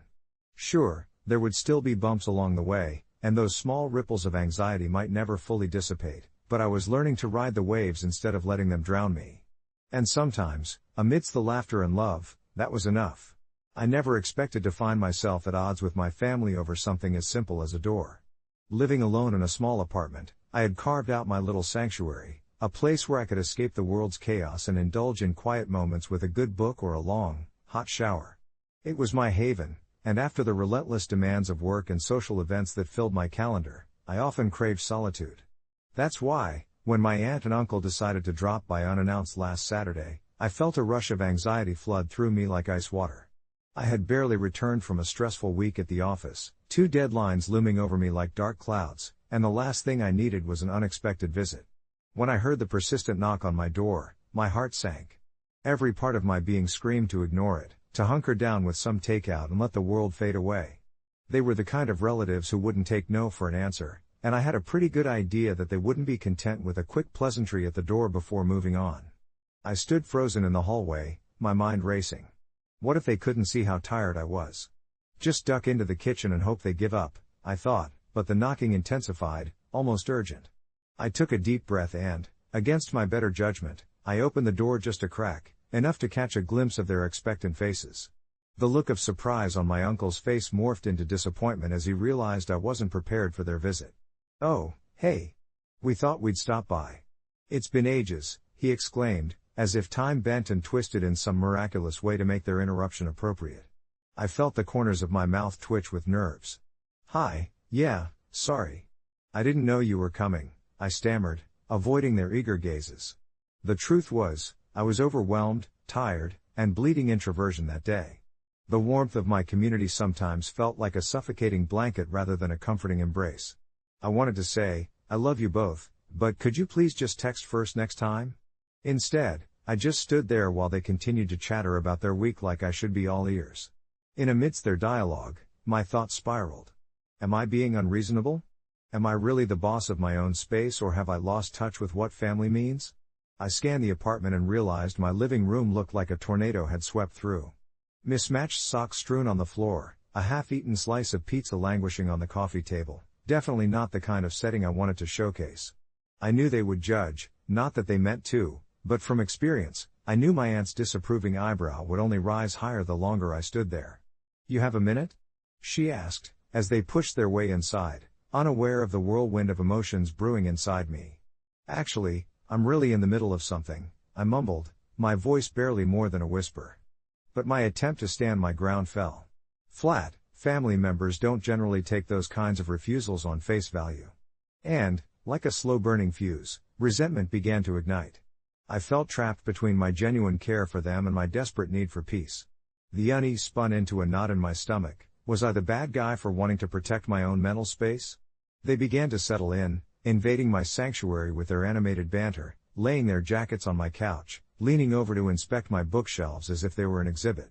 It dawned on me that they had no clue how much I longed for solitude at that moment, how important those quiet Saturday afternoons were for my sanity. The more they laughed and caught up, the more distant I felt, like a spectator in my own life.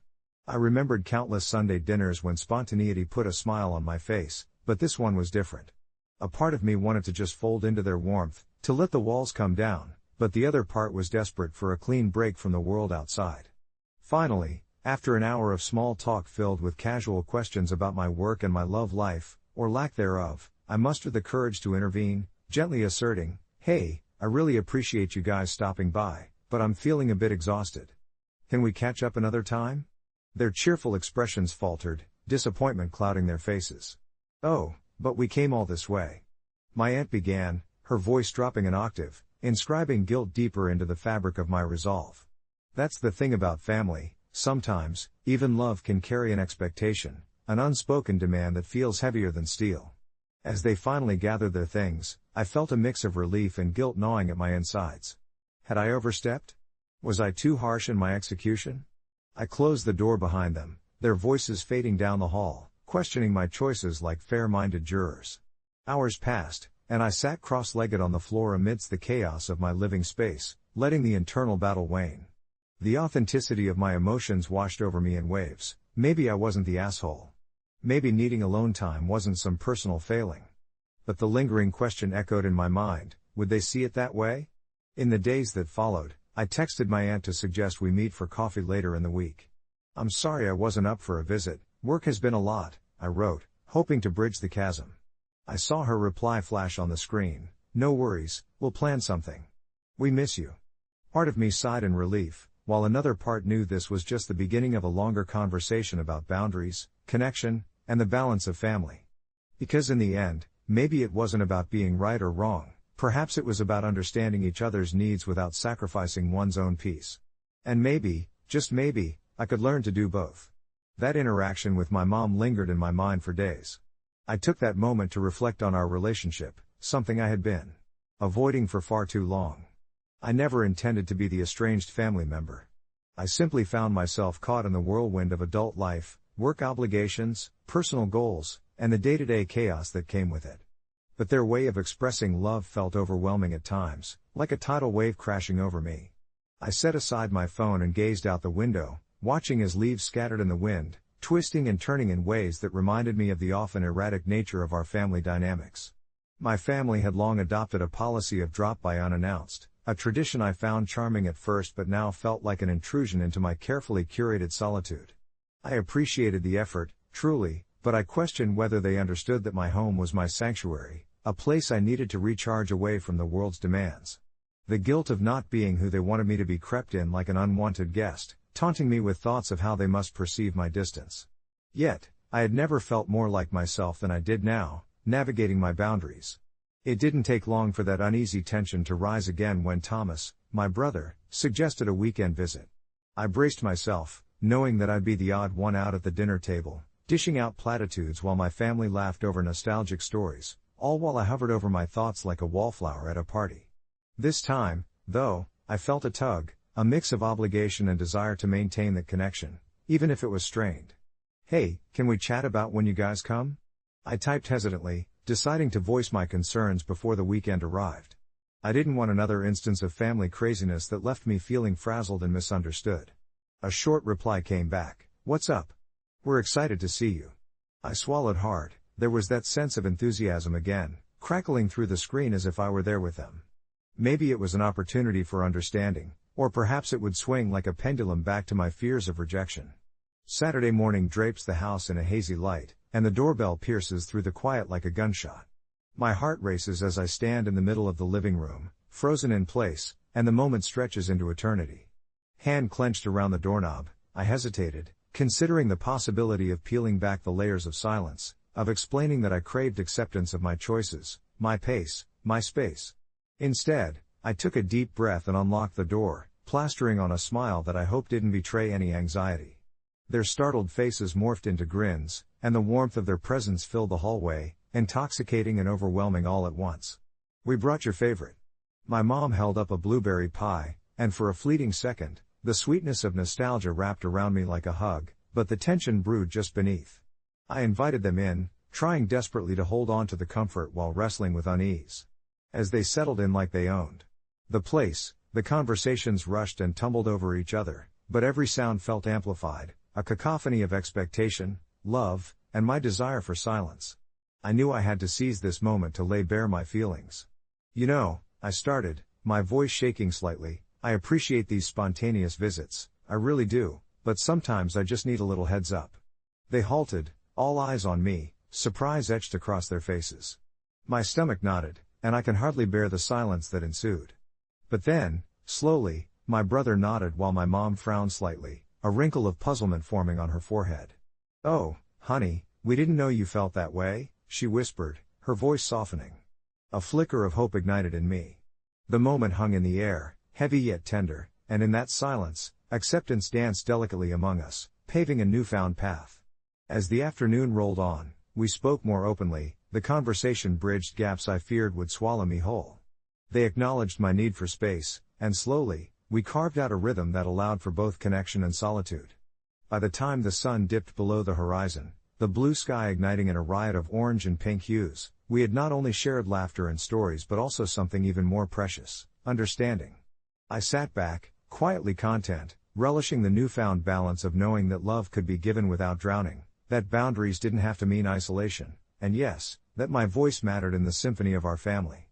As I waved goodbye, my heart felt a little lighter, and I realized this was just the beginning, not just for them, but for me, a dance toward that ever-elusive harmony between connection and self-care. As I watched their car disappear down the winding road, clarity washed over me. I had navigated so many emotional landmines recently, battling guilt and resentment while trying to figure out where I fit into this intricate web of familial love and obligations. I couldn't help but smile. Maybe it wasn't about asserting myself with brash words or avoidance anymore, it was about conversing, sharing space, and, most importantly, communicating my needs without feeling like I was the villain. I felt like I was finally shedding the layers of guilt that had wrapped around me like a heavy blanket for years. The next week, I decided to open a dialogue with my siblings during our regular Sunday video call. The cozy backdrop of my living room, with its soft, ambient lighting, felt like a good setting for what I hoped would be an honest discussion. As we chatted, I could feel my heart racing a little. My brother started talking about an upcoming family reunion, throwing numbers and dates at me as if I was sitting on the edge of a precipice. The old urge to either withdraw or placate them bubbled up. "Hold on a minute," I finally found my voice and said. "I really appreciate that you guys want to include me, but I've been feeling overwhelmed with everything." The screen filled with thoughtful faces as I tried to find the right words. "I love you all, and I want to be part of this, but I also need time for myself. If I push myself to show up for everything, I won't be able to show up at all," I confessed. Silence followed, a rare occurrence. I could see my sister's brow furrowing, and I worried I'd said too much. Then, slowly, her expression softened. "I get that," she said. "We want you to take care of yourself. You're not being selfish. You're human." That simple acknowledgement felt like a life buoy tossed my way when I had been treading water trying to keep everyone else afloat. One by one, they shared. They talked about their own struggles balancing social events and the pressure to conform to family expectations. As I listened, something shifted in the energy of our call, an empathic exchange that filled the gaps I had felt before. Each realization we shared breathed new life into our connection. By the end of that hour, I felt more heard and understood than I had in years. The weight of expectation lifted a little more off my chest, replaced by a reassuring warmth. Maybe they did see me and my struggles after all. Weeks turned into months, and I began to reshape not just my boundaries but our collective family dynamics. I found peace in saying what I needed, be it declining an invitation or suggesting a smaller gathering over a chaotic family event. Surprisingly, changes rippled through us. My siblings began to vocalize their own needs more openly, and in a way, we all started forging a richer, more authentic relationship. In realizing my own boundaries, I inadvertently encouraged them to explore theirs. Looking back, it's funny how that initial hesitation to open the door to unannounced visitors had been a pivotal moment. I didn't shut them out, I just showed them I needed space, a new boundary. It wasn't a rejection, it was a request for understanding. Life with family wasn't about keeping score or avoiding conflict, it was about building a comfortable home in each other's hearts, however imperfect the walls might be. And here I am, on the edge of another sunset, wondering what the future holds for us all, MacGuffins of emotion and history mingling with reverberations of laughter and love. I can feel the promise of more conversations ahead that will continue to carve out our path as we venture toward a fuller, more nuanced version of family. It's not a perfect resolution, but it's a hopeful beginning, one day at a time. I always envisioned my daughter's baby shower as a joyful celebration, the kind where laughter fills the air and love wraps around us like a warm blanket. I spent months planning it, poring over details to create a cozy and inviting atmosphere, twinkling lights, pastel colors, and little treats I knew my friends would love. I wanted it to be a day where my family and friends could come together, share stories, and relish this exciting new chapter in our lives. That's why, when my sister-in-law, Claire, showed up unannounced the day before the shower, I felt that familiar tightness in my chest. You see, Claire and I have a rocky history. Her relentlessly critical nature sometimes tarnishes our family gatherings, and I feared that her presence would cast a shadow over what I hoped would be a joyful day. When I opened the door to find her standing there with a half-hearted smile and a newly purchased gift bag, my stomach sank. I stiffened, trying to pull myself together while also preparing for the inevitable flood of unsolicited advice about parenting that usually flowed from her lips. I took a deep breath, my mind racing, wondering how to navigate this unexpected complication. "Why are you here?" I asked, trying to sound casual yet firm. "I thought I'd swing by to help," she said, her voice dripping with feigned sweetness. A small part of me wanted to appreciate the gesture, but the overwhelming anxiety in my gut screamed at me to set boundaries. "I appreciate that, Claire, but I really want this to be a special day for my daughter. Maybe you can join us later?" The silence felt heavy, and I swore I could hear the tension crackling between us. She raised an eyebrow, clearly taken aback. "You're kicking me out of my own family event?" There it was, the manipulation I expected, wrapped up in a tone that screamed victim. I could feel frustration bubbling beneath my skin, fighting my desire to explain myself. "I'm not trying to kick you out, I just want a peaceful celebration, and it feels like you bring a certain heaviness." My words hung in the air, sounding harsher than I intended, but they contained the truth of how I felt. Claire's expression flickered, and for a fleeting moment, I thought I saw hurt before it was replaced with indignation. "Fine. Enjoy your little party," she spat, turning on her heel and striding away, her dignity seemingly shattered. As I closed the door, I felt a mixture of relief and guilt wash over me. Had I been unfair? Was I the one being an asshole for prioritizing my own peace? The idea gnawed at me throughout that night, every moment of silence filled with doubt. The next day, the shower unfurled just as I imagined it would. Friends and family mingled freely, laughter bubbled over like the fizzy drinks in our glasses, and for several hours, my heart soared. But every time I saw my brother arriving solo, I felt that same guilt creep back in as I remembered Claire sitting alone somewhere, nursing a wounded pride. I tried to enjoy myself, but the ghost of that confrontation loomed until I finally said goodbye to the last of my guests. Later that night, when I scrolled through social media, I stumbled across several tagged pictures from the shower. I looked happy, surrounded by friends and family, yet a nagging thought kept echoing in my head. Did I handle it right, or did I let my insecurities ruin my relationship with her? In the days that followed, I couldn't shake the feeling of unresolved tension. I started questioning whether this was just a symptom of something deeper in our family dynamics. Would I regret my decision down the line? So I reached out to my brother, and we talked about everything, from Claire's behavior to how I felt navigating family interactions. Surprisingly, he acknowledged my perspective.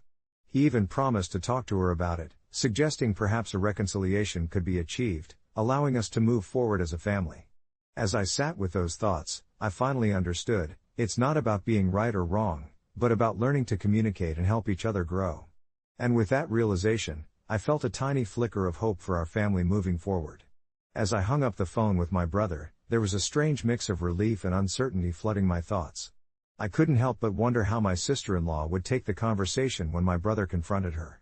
Would she be open to understanding my side of things, or would it just spiral into more drama? I thought back to the baby shower, The way she'd scoffed at every detail, how her presence felt like a weight pressing down on what should have been a joyous occasion.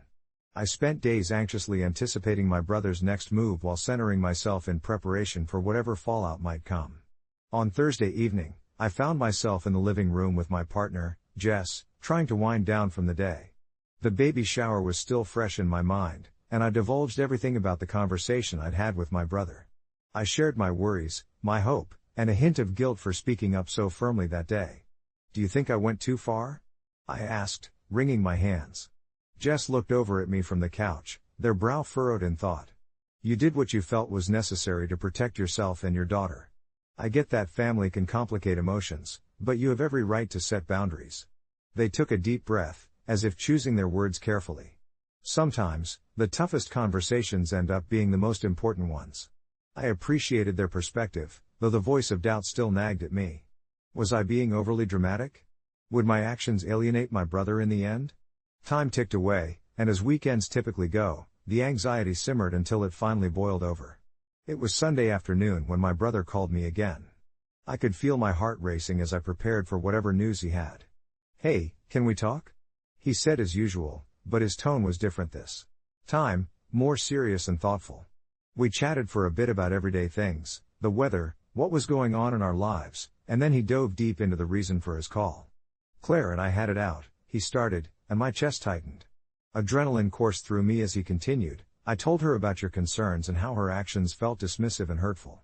She didn't take it well at first, and it got pretty heated."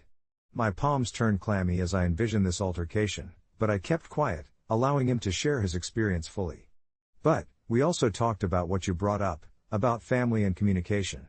She didn't like that, but I think it got through to her eventually. I said she needs to realize that it's not just her who's part of this family, you and your daughter matter too. That it's okay for her to feel how she feels, but pushing negativity on our family during a celebration crosses a line." My heart swelled with pride for my brother. He understood where I was coming from, yet I felt a weight settle in my stomach for Claire. "She agreed to meet with you," he said before there was a long pause. "But it's going to take time. I think she feels embarrassed, but I told her she can't just ignore how everyone else feels." I nodded along, though he couldn't see me. "Thanks for doing that," I managed to say, my voice thick with emotion. We set a tentative plan for Claire to come over the following Saturday, and as I hung up the phone, a part of me felt as if I was stepping onto a delicate tightrope. That Saturday morning, the atmosphere in our home was charged with both excitement and apprehension. Jess helped me freshen up the living room, as if that would magically solve any underlying tension. We set out snacks and drinks while I chastised myself for fussing over everything, overly conscious of every detail. Jess took my hands and squeezed them, grounding me before the doorbell rang. When I opened the door, Claire stood there, arms crossed defensively. It struck me just how different she looked in person compared to the fiery persona she projected during the shower. Beneath that tough exterior, I sensed genuine vulnerability. I offered her a timid smile and invited her in. "Thanks for coming," I said softly, and she nodded, still reserved. There was an uncomfortable pause before Jess left us alone, sensing the tension in the air. "So, this is awkward," Claire finally said, breaking the silence. I nodded, letting her lead the conversation. I know I was out of line at the baby shower. She hesitated, and my heart softened at her admission. "And it's just. I've been feeling all these things. I thought maybe my comments would lighten the mood, but looking back, I see how they hurt you," she murmured, her eyes casting downward. There was something so raw in her admission that my anger started to ebb away. We talked for what felt like hours, revealing insecurities and fears about family and future expectations. I was surprised by her honesty. It had been easier for her to guard herself with mocking humor than to admit how vulnerable she felt. I also shared my struggles, how the thought of raising a daughter in a family dynamic filled with tension was daunting. In the end, we both ended up standing on common ground, needing and wanting change, but also wanting to protect our family ties. We ended with tentative apologies and a vague commitment to try rebuilding this bridge between us. As she left that day, I felt lighter. Despite the uncertainty still hanging in the air, I recognized that healing would take time, but at least we had begun the journey together. It wouldn't be easy, and I knew that bumps were still ahead. Yet in that moment, I figured that was okay. We were, after all, trying to learn how to communicate better, as my brother had said. And maybe, just maybe, we could grow together. As the days turned into weeks, I found myself caught in a gentle tug-of-war between hope and skepticism. The baby shower planning was in full swing, the air buzzing with excitement over upcoming decorations and tiny outfits we'd be bringing to life soon for our little girl. I would wake up each morning with the sweet taste of anticipation, only to have my thoughts interrupted by flashes of past interactions with Claire. Would she really change? Would our family gatherings begin to feel lighter, filled with laughter instead of tension? I often sat on the edge of my bed, staring at my phone, wondering if I should reach out to Claire again. But then, a familiar voice in my head would echo, reminding me of previous disappointments, times I thought things would get better, only to be left with an empty feeling when they didn't. The baby shower was 2 days away when my brother called to say he had spoken with her. "She's willing to try," he said, his voice filled with a mix of hope and caution. I felt that flicker brighten momentarily, but it quickly dimmed as I remembered the many times Claire's words felt empty, a mix of falseness masked under the guise of a smile. As the day approached, I focused on the little details. Friends were coming over to help, laughter floated through our living room as we decorated with pastel bunting and clusters of balloons. But deep down, I couldn't shake the knot in my stomach. Would Claire spoil this moment for me? I tried to breathe in the joy around me, allowing myself to appreciate the love and support I was surrounded by, but every burst of laughter found its way back to the worry in my heart. When the day finally arrived, the sun poured through our kitchen windows, glinting off the table full of presents and homemade snacks. Cups of pink lemonade sparkled under the bright decorations, and I found myself smiling, my daughter kicking gently within me as I soaked in the moment. I took a deep breath, feeling a swell of gratitude for the friends who were there to share this special day, yet the doorbell rang and my heart plummeted. It was Claire. She stood on the porch, dressed in soft shades of pastel, holding a wrapped gift that looked, at least on the outside, inviting. I hesitated, standing by the door as my breath caught in my throat. I had hoped this space would remain a sanctuary, something untouched by previous conflict. "Hey, Claire," I said, forcing a smile as she stepped inside, her eyes scanning the joyful chaos. There was a moment of dread before I noticed her trying to fit in, even cracking a joke about how she almost got lost in the sea of balloons. I realized I had expected a storm but was met with blue skies instead. Yet as we mingled, I felt the tension churn within me. Small talk turned into awkward exchanges, and I clutched my drink tightly, afraid of saying the wrong thing. Claire's laughter sometimes felt forced, and the look in her eyes hinted at something deeper, the fear of not belonging. By mid-afternoon, I managed to pull Claire aside, the chatter around us fading as I took a leap of faith. "I appreciate you coming today, genuinely. It means a lot to me," I started, my voice steadying with the weight of sincerity. "But I also need you to know, I want you to just be real with me. If you're feeling uneasy or if something bothers you, can we talk about it together? I want this to be a place of honesty." She blinked, surprise flickering across her face, and instead of pushing away or shutting down, she sighed. "And I need to say something, too. I realize I haven't been the best sister-in-law. I guess I was scared of losing my brother and misunderstood your situation. I can't promise to be anyone but me, but I'll try to be better." With that, something changed between us. The knot in my stomach loosened, and for the first time, I could see Claire not just as a competitor for my brother's love but as someone grappling with her own insecurities. As we moved back to join the others, I felt lighter. We didn't speak of everything, the hurt, the misunderstandings, but the air between us carried the weight of a fragile pact. The rest of the shower passed in waves of laughter, shared stories, and a few tears. Claire even took a moment to help me with gifts, her smile no longer a mask but a beacon of newfound understanding. As the day drew to a close, I watched as my friends and family gathered. In that chaos stood a possibility I never thought I'd see, a family learning to navigate their imperfections together. I felt a bittersweet recognition that we were nowhere near perfect, but perhaps, that was okay. We weren't just learning to communicate, we were learning to accept each other's twisted paths. Maybe, as the years unfolded, Claire and I could continue peeling back the layers. I closed the door behind our last guest, feeling the warmth of connection blaze softly, promising to cultivate that flicker into something undeniable. Life would still have its bumps, it always does, but now, I felt we had sprouted seeds of empathy among us. And for now, that was more than enough. You know how some people say your in-laws can feel like an extension of your spouse, like a package deal? Well, if that's true, I found myself stuck with a pretty hefty shipping fee.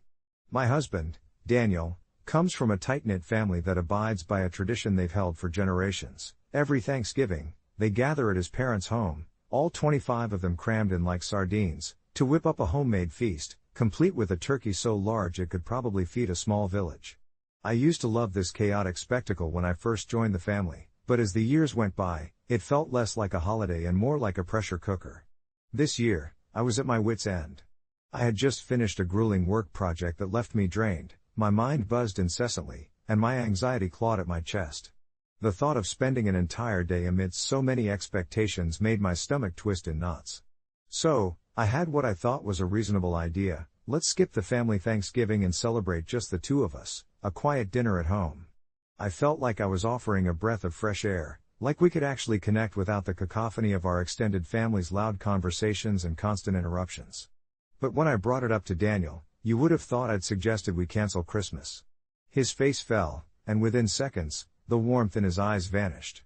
"It's tradition," he said, his voice steady but edged with disappointment, as if I were trying to rob him of an important piece of his childhood. I could feel my heart sinking with each word, and the battle within me escalated. I knew how much this meant to him, a way to feel connected to his past, to his roots, but didn't my well-being come into play too?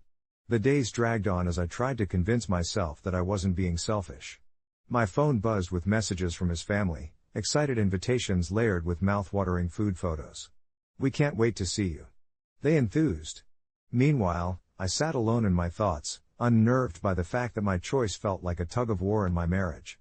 One night, I climbed into bed feeling a mixture of guilt and fervor. "Are you seriously not going to support me in this?" I confronted him, desperately searching for understanding. "You know how stressed I am." But the conversation only spiraled, and by the time we went to sleep, we hadn't resolved anything, drifting into our restless slumber with the weight of unsaid words pressing down on us. The morning of Thanksgiving arrived, and I found myself standing in our kitchen alone, staring down at a measly chicken breast and a box of stuffing I had half-heartedly set out, a stark contrast to any festive spread. I closed my eyes, trying to summon some sense of joy, but all I could see was Daniel in his parents' living room, laughing with everyone around him, while I'd sit here, the outlier. Was it really fair of me to take that away from him? But as I reached for the phone to send a last-minute text to his family, something made me pause. What if this was my chance to define our own traditions, to take ownership of our new family? So I decided right then and there, with the scent of "why can't I cook" wafting around me, to embrace the day ahead as it came. It wouldn't be what I'd envisioned, but it would be ours. Instead of spending the day sulking, I pulled on my apron, put on some music, and danced around the kitchen as if no one was watching. When Daniel returned home later that evening, looking a bit deflated but relieved, I greeted him with a plate of warmly roasted vegetables and a smile that masked my earlier worries. "I missed you," I said softly. And in the end, I realized traditions don't have to be rigid, they could bend and shift, just like the seasons. We may have skipped the family gathering, but maybe we were crafting our own new tradition, one rooted in understanding, love, and a whole lot of experimenting in the kitchen. Who knows, perhaps next year we'd figure out a way to combine both worlds. It felt like starting fresh, just the two of us. Update: it's been a few months since the Thanksgiving. Daniel and I talked things over, and he admitted he felt pressured to uphold traditions that sometimes felt more like burdens. We now have a mutual understanding to take turns with holidays, one year at home, the next with family. And honestly, I think adapting our own tradition ignited a renewed spark in our marriage. Turns out, cooking together isn't just an activity, it's our own rite of passage. As we settled into this new rhythm, the upcoming holiday season brought with it a sense of excitement that had been absent before. I could hardly wait to turn our small apartment into a cozy haven, filled with the scent of cinnamon and the sound of soft carols drifting through the air. It was our year to celebrate together, just the two of us, and I embraced the chance wholeheartedly. I spent days researching recipes that felt both festive and a little unique, like a spiced pear tart that I thought would be a surprise hit and an adventurous twist on mashed potatoes with garlic and herbs. Daniel was on board, which was a relief. He'd offered to take care of the turkey, turning our kitchen into a blend of his family's traditional preparation and my less conventional tweaks. The night before Thanksgiving, we went grocery shopping together. Our cart filled with fresh ingredients and maybe too many snacks. We even put on our own little competition to see who could make the most ridiculous culinary choice. I ended up with a bag of enormous marshmallows that I had no idea what to do with. "We can roast them on the fire pit," Daniel laughed, tossing them into the cart. It felt like we were kids again, exploring rather than just preparing. We headed home, and as the evening wound down, I could feel the warmth of the holiday wrapping around us. The next morning, as dawn painted our kitchen in soft golden light, we turned on our favorite music and commenced the cooking marathon. I can still picture Daniel, apron slightly askew, carefully basting the turkey while I danced around with my baking dish. He had such a focused determination, and I smiled to myself, thinking how much I loved this version of him, the one who made our holiday tradition his own, just as I was shifting mine. We set the table with the care of artists preparing a masterpiece. I lined our modest dining table with a simple white tablecloth, and we adorned it with candles and a small bouquet of autumn leaves. Each detail felt like a stitch in the fabric of our new tradition. But as we filled our plates with the food we had cooked together, a part of me remained anxious. What would my family think in just a few days when they came over for dessert? Would they accept this new direction we had taken? When my family arrived later that weekend, I poured all my nervous energy into being the perfect hostess, hoping that they would see the love beneath the different setup. Thankfully, they stepped in with warm hugs and familiar laughter that made my heart swell, easing the tension I had felt brewing at the back of my mind. I could see Daniel engaging with my family, joking about the turkey and exchanging culinary tips, and for a moment, I felt a rush of relief and excitement. Yet, as dessert time approached, my mom, hopeful as ever, leaned closer to me and said, "So, next year, we'll be back to the usual, right?" The question took me off guard, and I felt my stomach drop slightly. As I glanced at Daniel, who seemed equally uncomfortable, I realized I had to say something. "Actually, Mom, Daniel and I are hoping to keep alternating traditions each year. This is a new start for us, and we'd love your support," I said, my voice steadier than I felt. There was a moment of silence, and my heart raced. I worried how my family would react, especially my mom, who cherished the comfort of our old ways. But instead, she nodded slowly, a thoughtful expression creeping onto her face. "I see, well, that's wonderful, too. Traditions can change, but family stays the same." That felt like a turning point. It was like suddenly everything felt lighter. We spent the rest of the evening sharing tales of our own childhood holiday experiences. Daniel opened up about his sometimes overwhelming family traditions, and I shared my quirky childhood dishes. The thought that hit me was how our stories were powerful bridges, perfect for building new family traditions. As I lay in bed that night, with Daniel beside me, I reflected on the day. It wasn't just about the food or the holiday, it was about how sharing our worlds led to something richer. Together, we had transformed our uncertainties into laughter and warmth in a way I never thought possible. Fast forward a few weeks, while the world outside still breathed the remnants of autumn, our little home thrummed with the spirit of our own unique traditions, one dish at a time. Daniel and I started brainstorming even more ideas for the upcoming holiday season, asking each other about childhood memories and the experiences that defined us. It felt like we had a new plotline to explore in the story of our marriage, a blend of the old and the new where love was the consistent thread. This year, instead of a simple update, it felt more like a testament. Sometimes stepping away from tradition isn't stepping away from family. It's merely a beautiful way of welcoming them along for the ride into something fresh. Together, we forged ahead, ready to keep crafting our own path with all the warmth and resilience our hearts could muster. This was not just about a holiday, it was a celebration of us, and I couldn't wait for what was to come. As the leaves turned golden and the air began to carry the crisp bite of autumn, I could feel the excitement bubbling in my chest, a mixture of anticipation and a wee bit of nervousness.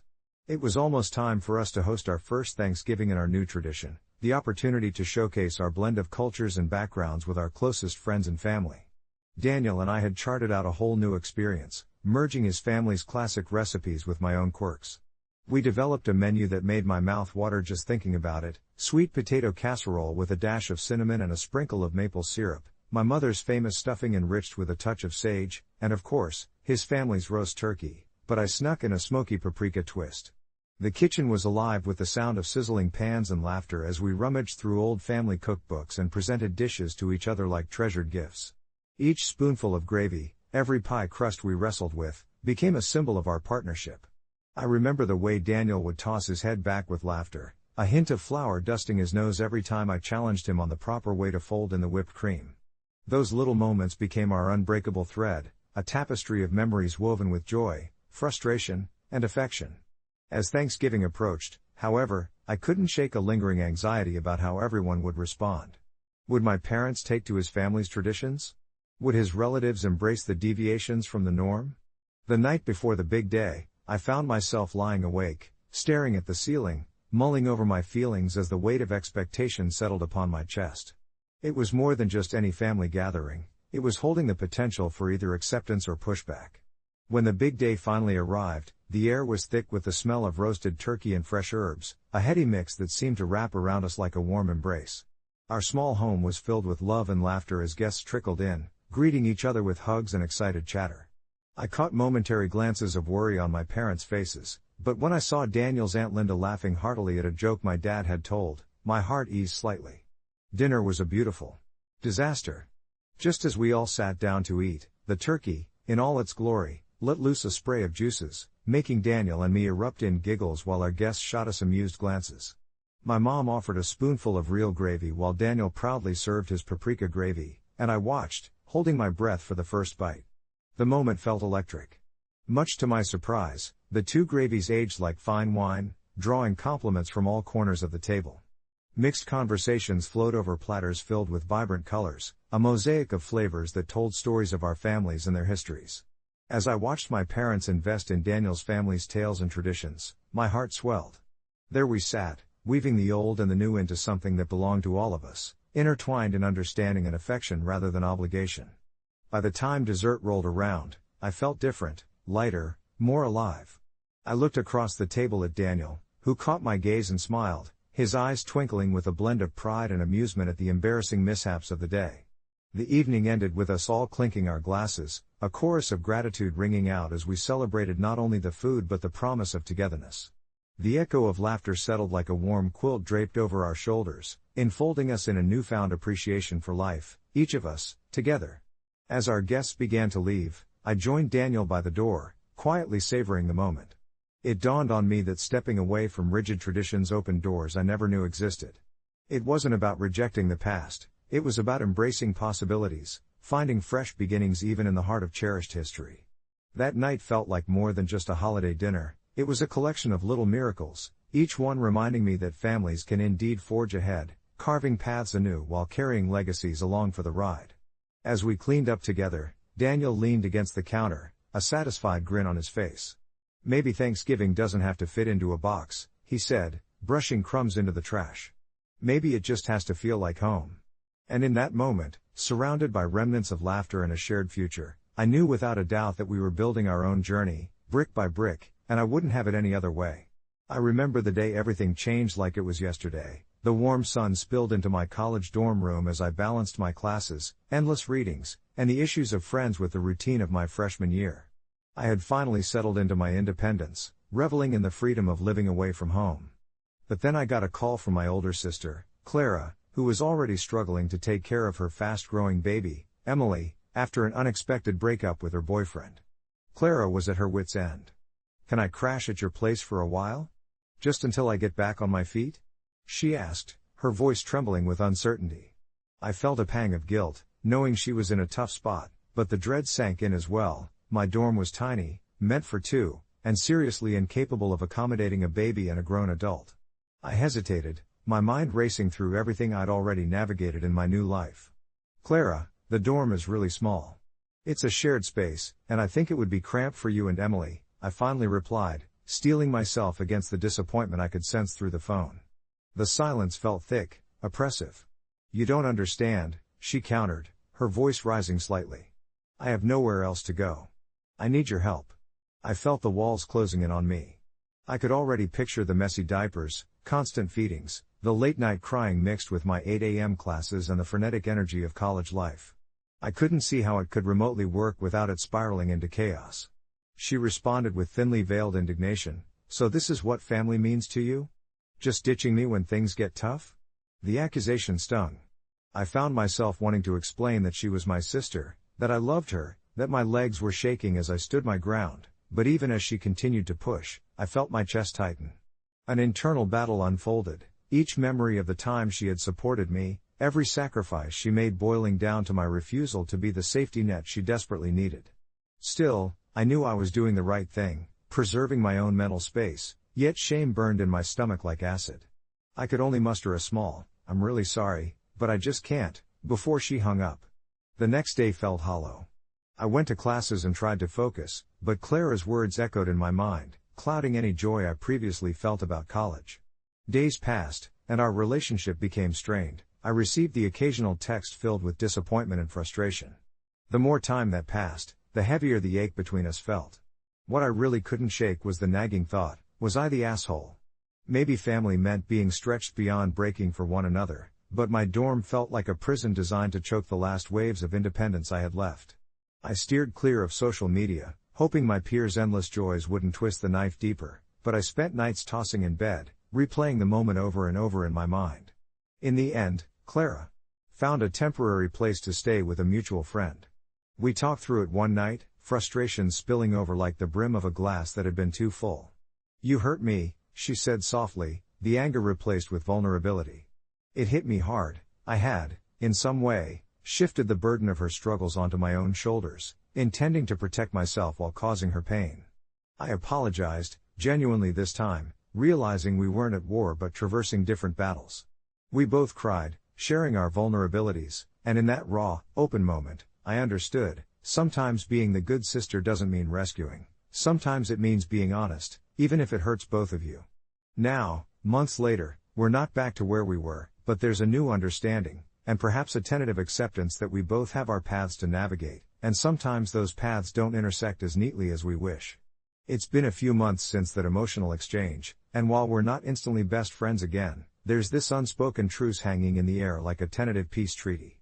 We've started texting more, usually about the mundane stuff, her telling me about late-night diaper changes while I ramble about my dorm meals and exam stress. It's less about the big, dramatic moments now, more like a slow rebuilding of our friendship brick by brick.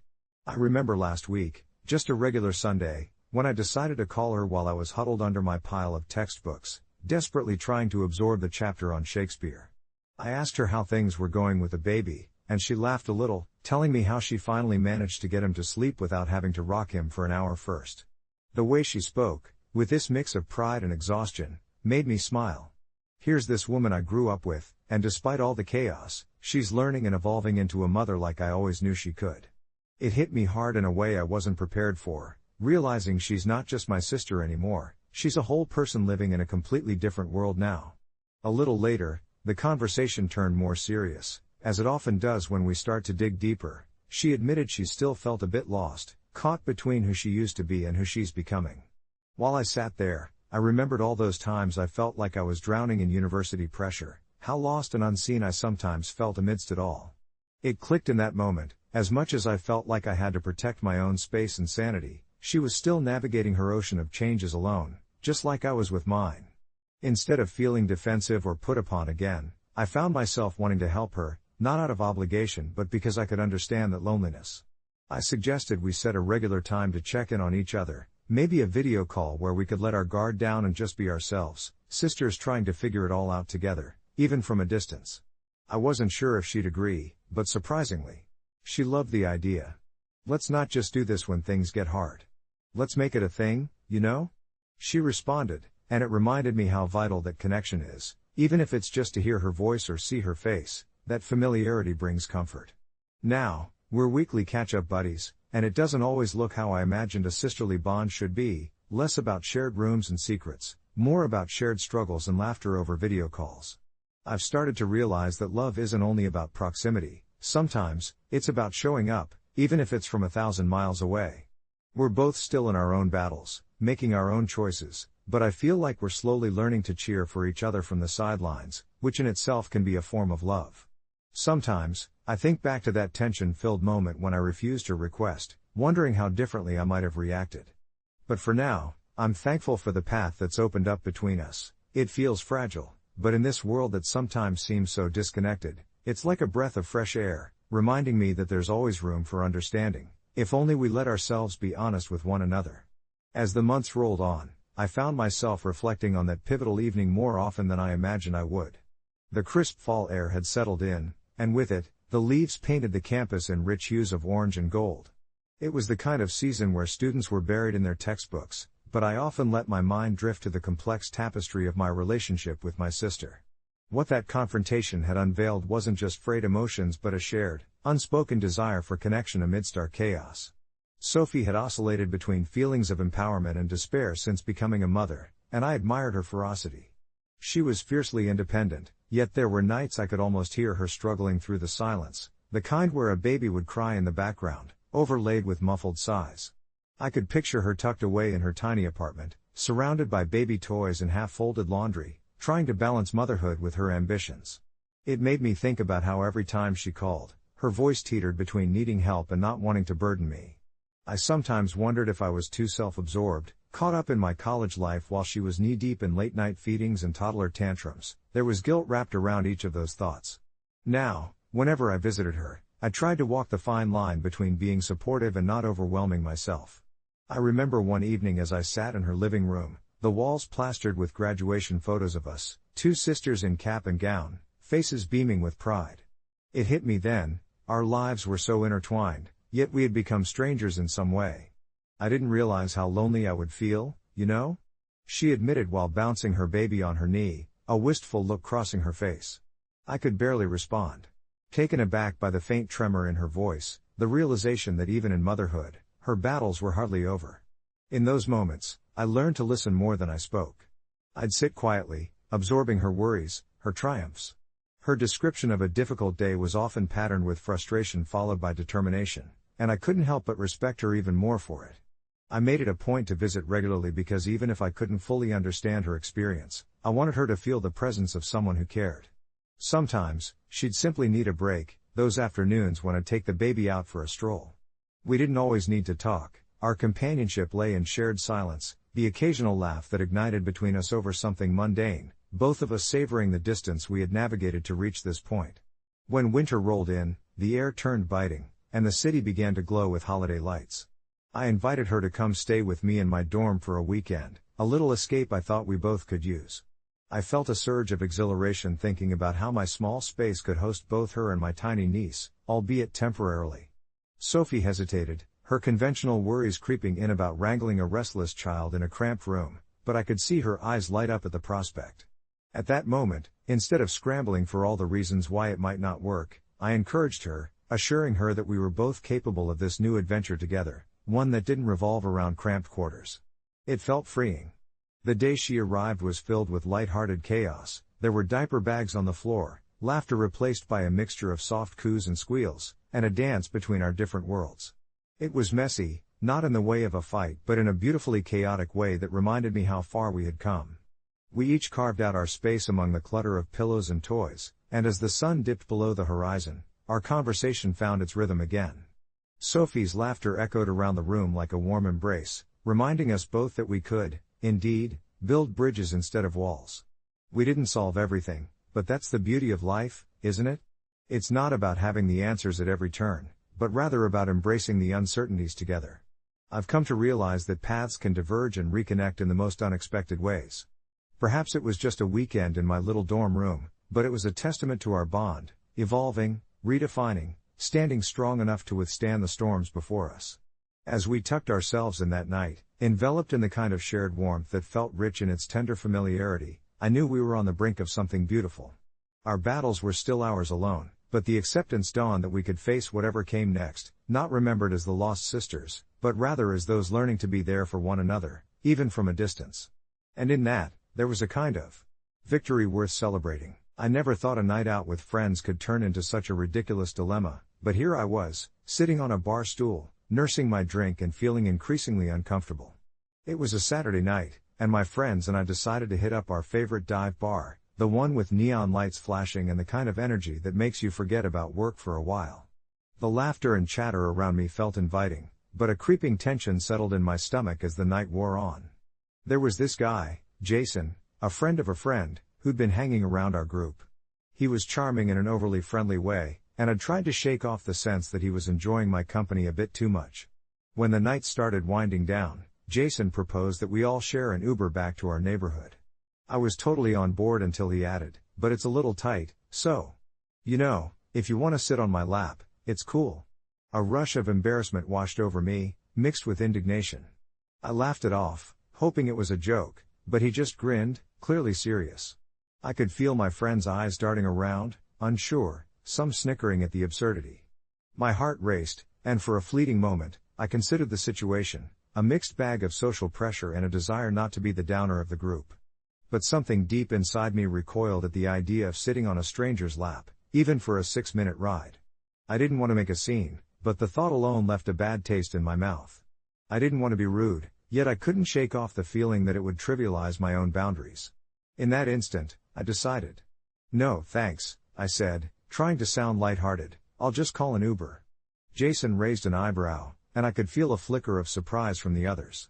I could hear my heartbeat in my ears as I pulled out my phone, almost relieved when I saw the app open, like a lifeline. The ride arrived almost immediately, and as I slid into the back seat, the warm glow of the streetlights comforted me. I didn't feel guilty, I felt empowered for choosing my own space, my own comfort. But the next day, I woke up to a flurry of mixed texts from my friends. Some thought I had totally overreacted, while others supported my decision. Jason texted me, claiming I was overreacting and, at first, I felt a twinge of uncertainty. Did I really screw things up? Yet, the more I pondered, the more I realized how important it was to stand my ground. So I replied with calm resolve, I respect myself too much to sit on someone's lap. It was silent on his end after that. Eventually, my friends and I had a long conversation where I expressed my feelings, and to my surprise, they rallied behind me. It's funny how a night that started off as just another outing turned into a lesson about boundaries. So, am I the asshole for taking an Uber home instead of sitting on a man's lap? I guess I learned you've got to prioritize your comfort over what's deemed polite, and in the end, standing up for yourself is never the wrong move. It was late when I finally decided to share the story on Reddit. I remember the glow of my phone screen illuminating my tired face as I typed, feeling the weight of the night rest heavily on my shoulders. In the dim light of the living room, with my friends finally winding down after a long evening of laughter and too many drinks, I couldn't shake the tension that had built up over the past few hours. I had gone to the bar that night thinking I was just going to unwind, have a few laughs, and maybe flirt with some cute guys. I didn't expect to find myself in a situation that felt more uncomfortable than exhilarating. It started innocently enough. We were all seated around the booth, sharing stories and shots, and I loved the energy. But as the night went on, the bar grew busier, and tables filled in like sardines. I could feel the air growing heavier, the laughter mixing with the loud music. That's when a guy, let's call him Tom, plopped down next to me. He was charming, I'll give him that, with a disarming smile and witty jokes that kept the mood light. Things took a turn, though, when I noticed the space in the booth could barely accommodate all of us. I was sitting on the edge, and Tom suggested that since it was so cramped, I could just sit on his lap. In the moment, I felt a weird blend of panic and disbelief. I laughed it off, playing it coy, but Tom persisted. I was bewildered. I mean, who offers that up? My body was tense, every instinct urging me to flee. I could feel my heart racing as I tried to summon a smile, but deep down, I was only feeling more and more uncomfortable. As I caught the worried glances from my friends, I took a deep breath and stood my ground, saying, I'd rather just take an Uber home, thanks.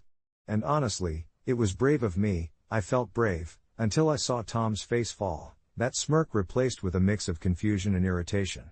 My friends exchanged looks, and I could hear quiet whispers, some in support of me, others unsure, and I felt suddenly trapped in my own mind. Did I overreact? Was I being rude? I couldn't shake the feeling that perhaps this was just a harmless suggestion in the eyes of some, but for me, it represented a line I wasn't willing to cross. After stepping outside to call the Uber, I felt the cool night air hit me like a needed wake-up call.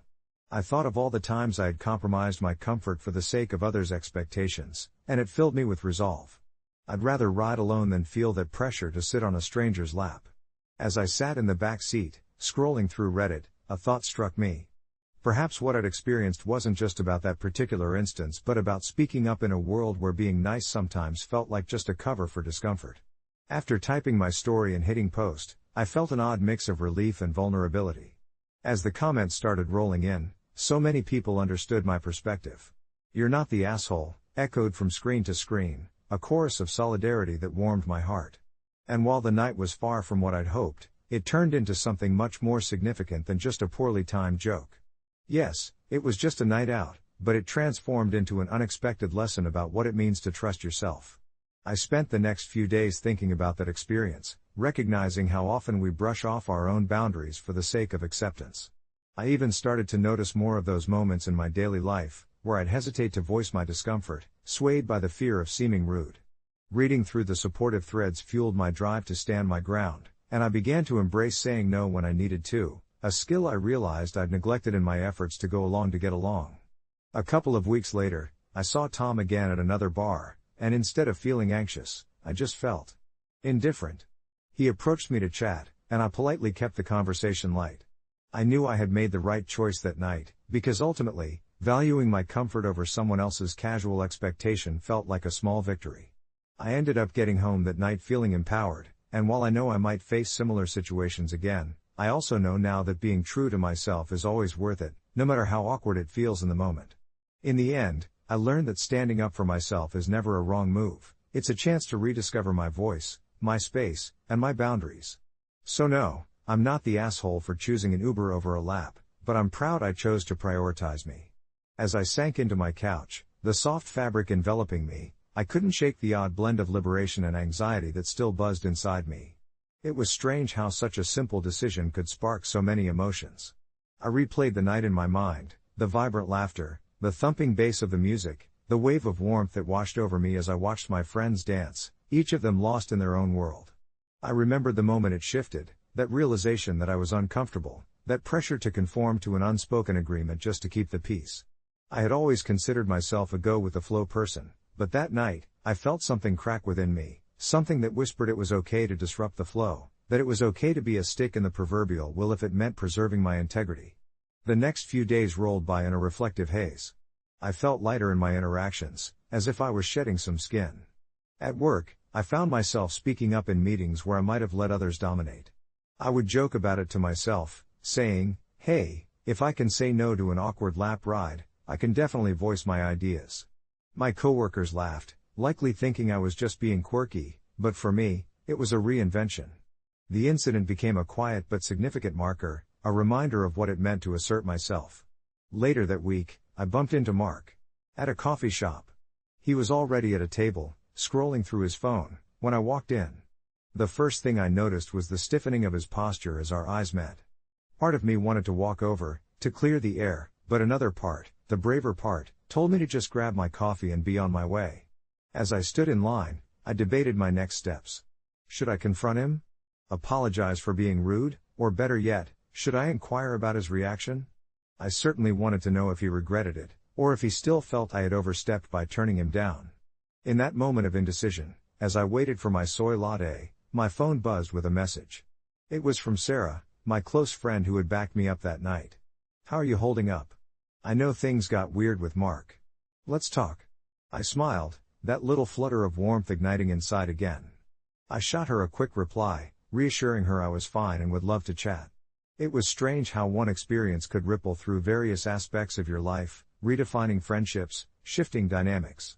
Later that afternoon, after what felt like a caffeine-fueled confession with Sarah, I learned that Mark had been taken aback by my decision, less about my refusal to sit on his lap and more about the way I articulated my feelings. He said something about respect, Sarah recalled. It struck me as comical how he had made a big deal out of a small snub, but there was a grain of truth in it, a lesson for him, maybe. Days turned into weeks, and though I hadn't spoken to Mark since that coffee shop encounter, I noticed a change in him. He approached our mutual friends, started conversations with my name embroidered on a few hesitant apologies that slipped out during group outings. I would hear snippets, vague admissions that felt like half-baked attempts to rewrite our shared narrative. It didn't matter to me as much as it had. I felt grounded, unfazed by his need for validation. Looking out my window as the city hummed below, I realized that this experience, that simple Uber ride home, had opened something within me. I was more attuned to how I felt in various situations, and how I didn't have to adjust myself just to fit someone else's frame. It was then that I understood, some lessons come wrapped in unconventional packages, and sometimes a night of awkwardness can lead to unexpected revelations about who we are and who we choose to become. So, no, I wasn't the asshole, but part of me knew that this was only the tip of the iceberg. I would encounter moments like this again, tiny crossroads where comfort and courage met. Each decision carving out a little more space for the authentic me to thrive. And maybe, just maybe, that was the greatest victory of all. You wouldn't think something as simple as a horse could cause a rift in a family, but here I am, sitting at my kitchen table, staring at the vet bill that's become a symbol of all the chaos. I never imagined that dealing with my two beloved Arabians, Bella and Zeus, would lead to me sending an invoice to my little sister, Liv. It all started when she turned 16 and, in a burst of teenage whimsy, decided she could help me with my horses. It was a sunny Saturday afternoon, the kind that lulls you into a sense of easy comfort, when Liv bounded into the barn, her ponytail bouncing behind her. I was mucking out the stalls, the earthy smell of hay and a hint of manure filling the air, when I heard her excited voice cutting through my thoughts. "Can I bring my friends over to see Bella and Zeus?" she asked, her eyes sparkling with possibility. "Sure," I replied, though I secretly wondered why she thought her friends would care about horses. A couple of hours later, a gaggle of giggling girls squeezed into the barn, each one more enthusiastic than the last. They fed the horses treats, petted them, and eventually, much to my horror, began scheming about breeding. I tried to interject, reminding them all that it wasn't just a game. "Breeding is a big deal, Liv," I said, keeping my tone light but firm. "It's not just about having cute foals." But she brushed me off, somehow convinced it would be a fun adventure. It was a naive, childish thought, and I didn't really think she would pursue anything further. But I should have known better. A few days passed, and one evening, I strolled out to check on Bella and Zeus only to find Liv and her friends unsupervised in the pasture. The horses were separated by a flimsy fence, and Liv stood in the center, hands on her hips, gesturing animatedly. I felt a pit in my stomach as I rushed over. "What on earth are you doing?" I nearly shouted, my heart racing. Liv grinned. "Zeus and Bella are going to have a baby," she declared, her eyes wide with excitement. "I let them out together." The realization hit me hard. What if they actually tried to mate? My mind spun with scenarios. Sure, Zeus was gelded, but my sister clearly didn't understand the implications of what she had done. I could feel every muscle in my body tense as I ushered her friends out, grounding myself in the moment, but inside, a storm was brewing. Sure enough, the next morning, Bella had a minor injury from the chaotic encounter. I watched them both for days, my anxiety gnawing at me, before finally taking them to the vet. The bill was astronomical, and as I stared at the figures, I felt my love for my sister turn into frustration. I scrawled an invoice of my own, detailing the unnecessary vet expenses. The hesitation was brutal. Do I really send this to my sister? After a sleepless night and a barrage of self-reflection, I hit send. I thought I'd feel a rush of relief, but instead, dread washed over me. I couldn't shake the feeling that I had crossed a line. When she received it, the silence was deafening. I waited, heart thudding, bracing for the fallout. Liv finally responded with tears, accusing me of being a heartless sister. I felt sick. All I had wanted was to protect my horses and prevent any future mishaps. But in my quest for retribution, I felt I'd maybe soured the bond between us. It took days of barely speaking to each other before we could even sit down and hash it out.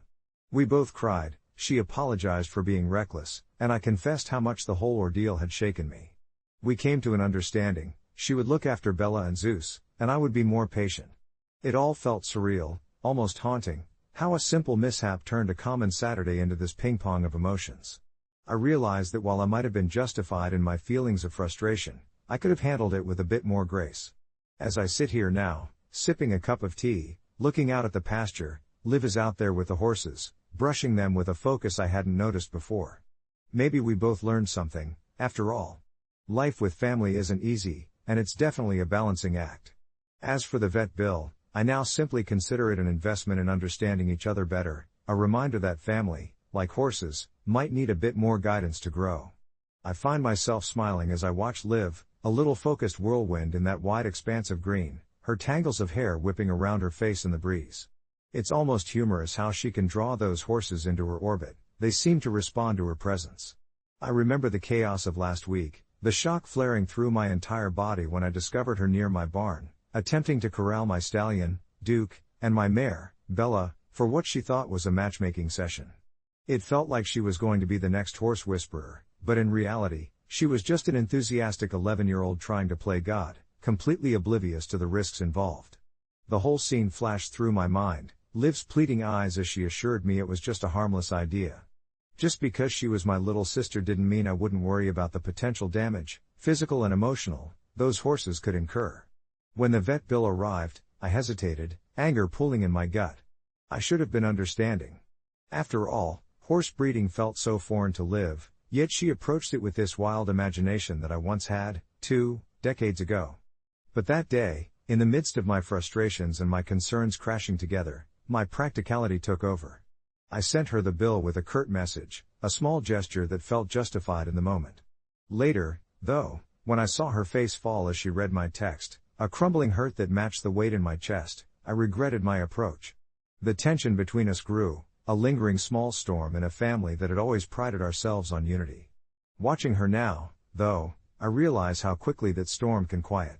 Like a big gray cloud dissolving into sunlight. We've both had our moments, haven't we? I suppose family isn't always about being right, it's about learning how to navigate missteps together. As Liv pauses, resting her head against Bella's neck, I see that her love for horses runs deep. She isn't out there to craft experiments but to bond with creatures that can teach us about trust and kindness. And just like that, with every brushstroke, I can feel the tension washing away, moving not only through her but through me. I think about bringing it up, the bill, how I've learned to communicate better, maybe even apologizing for my reaction, but I realize this quiet moment may speak louder than any words. Living with her, sharing these valleys of mistakes and growth, was more rewarding than I'd ever allowed myself to appreciate before. With a deeper resolve in my heart, I decide to keep our dialogue open, to be patient with her and myself as we navigate our own learning curves together.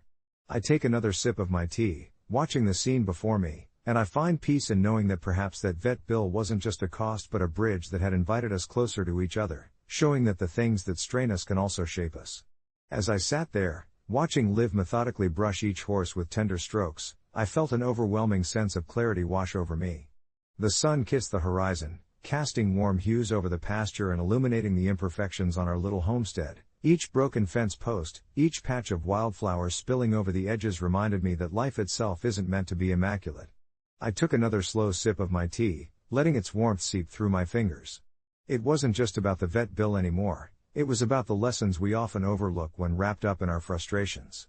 Liv might not have understood the intricacies of horse breeding, and I was once that naive too, chasing dreams with little comprehension of the weight they carried. Maybe her audacity came from a place of wonder, in wanting to connect with the horses the same way I did, a desire for closeness that I hadn't acknowledged until now. I remembered how I used to climb onto my childhood pony without a thought, dreaming of galloping free, completely unbothered by the complexities that came as we got older. The image of my little sister, wide-eyed and hopeful, trying to orchestrate her own version of magic between the horses tugged at my heartstrings. I thought of our conversations, the times we'd spoken past each other over petty squabbles.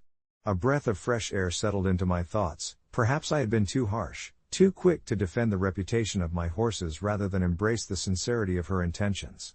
The realization hit me that I had inadvertently shrouded her curiosity with anger, turning her unassuming questions into something heavy and laden with guilt. Watching her now, I noticed the way her lips curled gently, humming a tuneless song as she brushed. There was a quiet joy to that moment, a reminder of the innocence we often forget in this busy world. As she finished with one horse, she turned, and I caught her eye. For a moment, we exchanged an understanding smile, one that resonated louder than the silent echoes of our past miscommunications. I decided then that the time had come to change the narrative between us. After she finished with the horses, I set my tea down, absorbing the tranquility of the moment, and called out to her. "Hey Liv, wanna help me with the draft horses feed?" I asked, my voice light, inviting. There was a pause, a flicker of uncertainty in her eye, but then she nodded and brushed off her hands as she made her way over, that same spark of determination lighting her features. As we worked side by side, stirring the grains and chatting about the horses' behaviors, I felt the tension ease like a breeze clearing the winter air. It was in those simple exchanges, the laughter we shared while doing something mundane, that I learned how quickly we could bridge gaps with understanding. The vet bill, rather than the anchor weighing us down, had transformed into a compass, guiding us toward forging this newfound bond. Later that evening, as the stars began to twinkle against the twilight sky, I felt a soft warmth in my heart, a sense that we were finally on a journey together rather than as rivals in each other's lives. I wanted to hug her, to tell her how proud I was of her, and though it felt a little lopsided, I resolved to start anew. We were already plotting ways to improve the barn together, talking about equestrian lessons, the projects we could take on, and a possible trip to the local horse show next summer. Who knew Liv's venture into the world of horses could bloom into something so beautiful if only we kept nurturing it with patience and compassion. As I lay in bed that night, the sound of content horses softly neighing in the distance, I realized that family, like a good horse, might need trust, room to breathe, and a little grace. Perhaps the challenge was never about the vet bill at all, but about allowing ourselves the space to learn, grow, and certainly, love unconditionally. I never thought a night out with friends could turn into such a ridiculous dilemma, but here I was, sitting on a bar stool, nursing my drink and feeling increasingly uncomfortable. It was a Saturday night, and my friends and I decided to hit up our favorite dive bar, the one with neon lights flashing and the kind of energy that makes you forget about work for a while. The laughter and chatter around me felt inviting, but a creeping tension settled in my stomach as the night wore on. There was this guy, Jason, a friend of a friend, who'd been hanging around our group. He was charming in an overly friendly way, and I'd tried to shake off the sense that he was enjoying my company a bit too much. When the night started winding down, Jason proposed that we all share an Uber back to our neighborhood. I was totally on board until he added, "But it's a little tight, so, if you want to sit on my lap, it's cool." A rush of embarrassment washed over me, mixed with indignation. I laughed it off, hoping it was a joke, but he just grinned, clearly serious. I could feel my friend's eyes darting around, unsure, some snickering at the absurdity. My heart raced, and for a fleeting moment, I considered the situation, a mixed bag of social pressure and a desire not to be the downer of the group. But something deep inside me recoiled at the idea of sitting on a stranger's lap, even for a 6-minute ride. I didn't want to make a scene, but the thought alone left a bad taste in my mouth. I didn't want to be rude, yet I couldn't shake off the feeling that it would trivialize my own boundaries. In that instant, I decided. "No, thanks," I said, trying to sound lighthearted, "I'll just call an Uber." Jason raised an eyebrow, and I could feel a flicker of surprise from the others. I could hear my heartbeat in my ears as I pulled out my phone, almost relieved when I saw the app open, like a lifeline. The ride arrived almost immediately, and as I slid into the back seat, the warm glow of the streetlights comforted me. I didn't feel guilty, I felt empowered for choosing my own space, my own comfort. But the next day, I woke up to a flurry of mixed texts from my friends. Some thought I had totally overreacted, while others supported my decision. Jason texted me, claiming I was overreacting and, at first, I felt a twinge of uncertainty. Did I really screw things up? Yet, the more I pondered, the more I realized how important it was to stand my ground. So I replied with calm resolve, "I respect myself too much to sit on someone's lap." It was silent on his end after that. Eventually, my friends and I had a long conversation where I expressed my feelings, and to my surprise, they rallied behind me. It's funny how a night that started off as just another outing turned into a lesson about boundaries. So, am I the asshole for taking an Uber home instead of sitting on a man's lap? I guess I learned you've got to prioritize your comfort over what's deemed polite, and in the end, standing up for yourself is never the wrong move. It was late when I finally decided to share the story on Reddit. I remember the glow of my phone screen illuminating my tired face as I typed, feeling the weight of the night rest heavily on my shoulders. In the dim light of the living room, with my friends finally winding down after a long evening of laughter and too many drinks, I couldn't shake the tension that had built up over the past few hours. I had gone to the bar that night thinking I was just going to unwind, have a few laughs, and maybe flirt with some cute guys. I didn't expect to find myself in a situation that felt more uncomfortable than exhilarating. It started innocently enough. We were all seated around the booth, sharing stories and shots, and I loved the energy. But as the night went on, the bar grew busier, and tables filled in like sardines. I could feel the air growing heavier, the laughter mixing with the loud music. That's when a guy, let's call him Tom, plopped down next to me. He was charming, I'll give him that, with a disarming smile and witty jokes that kept the mood light. Things took a turn, though, when I noticed the space in the booth could barely accommodate all of us. I was sitting on the edge, and Tom suggested that since it was so cramped, I could just sit on his lap. In the moment, I felt a weird blend of panic and disbelief. I laughed it off, playing it coy, but Tom persisted. I was bewildered. I mean, who offers that up? My body was tense, every instinct urging me to flee. I could feel my heart racing as I tried to summon a smile, but deep down, I was only feeling more and more uncomfortable. As I caught the worried glances from my friends, I took a deep breath and stood my ground, saying, "I'd rather just take an Uber home, thanks." And honestly, it was brave of me. I felt brave, until I saw Tom's face fall, that smirk replaced with a mix of confusion and irritation. My friends exchanged looks, and I could hear quiet whispers, some in support of me, others unsure, and I felt suddenly trapped in my own mind. Did I overreact? Was I being rude? I couldn't shake the feeling that perhaps this was just a harmless suggestion in the eyes of some, but for me, it represented a line I wasn't willing to cross. After stepping outside to call the Uber, I felt the cool night air hit me like a needed wake-up call. I thought of all the times I had compromised my comfort for the sake of others' expectations, and it filled me with resolve. I'd rather ride alone than feel that pressure to sit on a stranger's lap. As I sat in the back seat, scrolling through Reddit, a thought struck me. Perhaps what I'd experienced wasn't just about that particular instance but about speaking up in a world where being nice sometimes felt like just a cover for discomfort. After typing my story and hitting post, I felt an odd mix of relief and vulnerability. As the comments started rolling in, so many people understood my perspective. "You're not the asshole," echoed from screen to screen, a chorus of solidarity that warmed my heart. And while the night was far from what I'd hoped, it turned into something much more significant than just a poorly timed joke. Yes, it was just a night out, but it transformed into an unexpected lesson about what it means to trust yourself. I spent the next few days thinking about that experience, recognizing how often we brush off our own boundaries for the sake of acceptance. I even started to notice more of those moments in my daily life, where I'd hesitate to voice my discomfort, swayed by the fear of seeming rude. Reading through the supportive threads fueled my drive to stand my ground, and I began to embrace saying no when I needed to, a skill I realized I'd neglected in my efforts to go along to get along. A couple of weeks later, I saw Tom again at another bar, and instead of feeling anxious, I just felt indifferent. He approached me to chat, and I politely kept the conversation light. I knew I had made the right choice that night, because ultimately, valuing my comfort over someone else's casual expectation felt like a small victory. I ended up getting home that night feeling empowered, and while I know I might face similar situations again, I also know now that being true to myself is always worth it, no matter how awkward it feels in the moment. In the end, I learned that standing up for myself is never a wrong move. It's a chance to rediscover my voice, my space, and my boundaries. So no, I'm not the asshole for choosing an Uber over a lap, but I'm proud I chose to prioritize me. As I sank into my couch, the soft fabric enveloping me, I couldn't shake the odd blend of liberation and anxiety that still buzzed inside me. It was strange how such a simple decision could spark so many emotions. I replayed the night in my mind, the vibrant laughter, the thumping bass of the music, the wave of warmth that washed over me as I watched my friends dance, each of them lost in their own world. I remembered the moment it shifted, that realization that I was uncomfortable, that pressure to conform to an unspoken agreement just to keep the peace.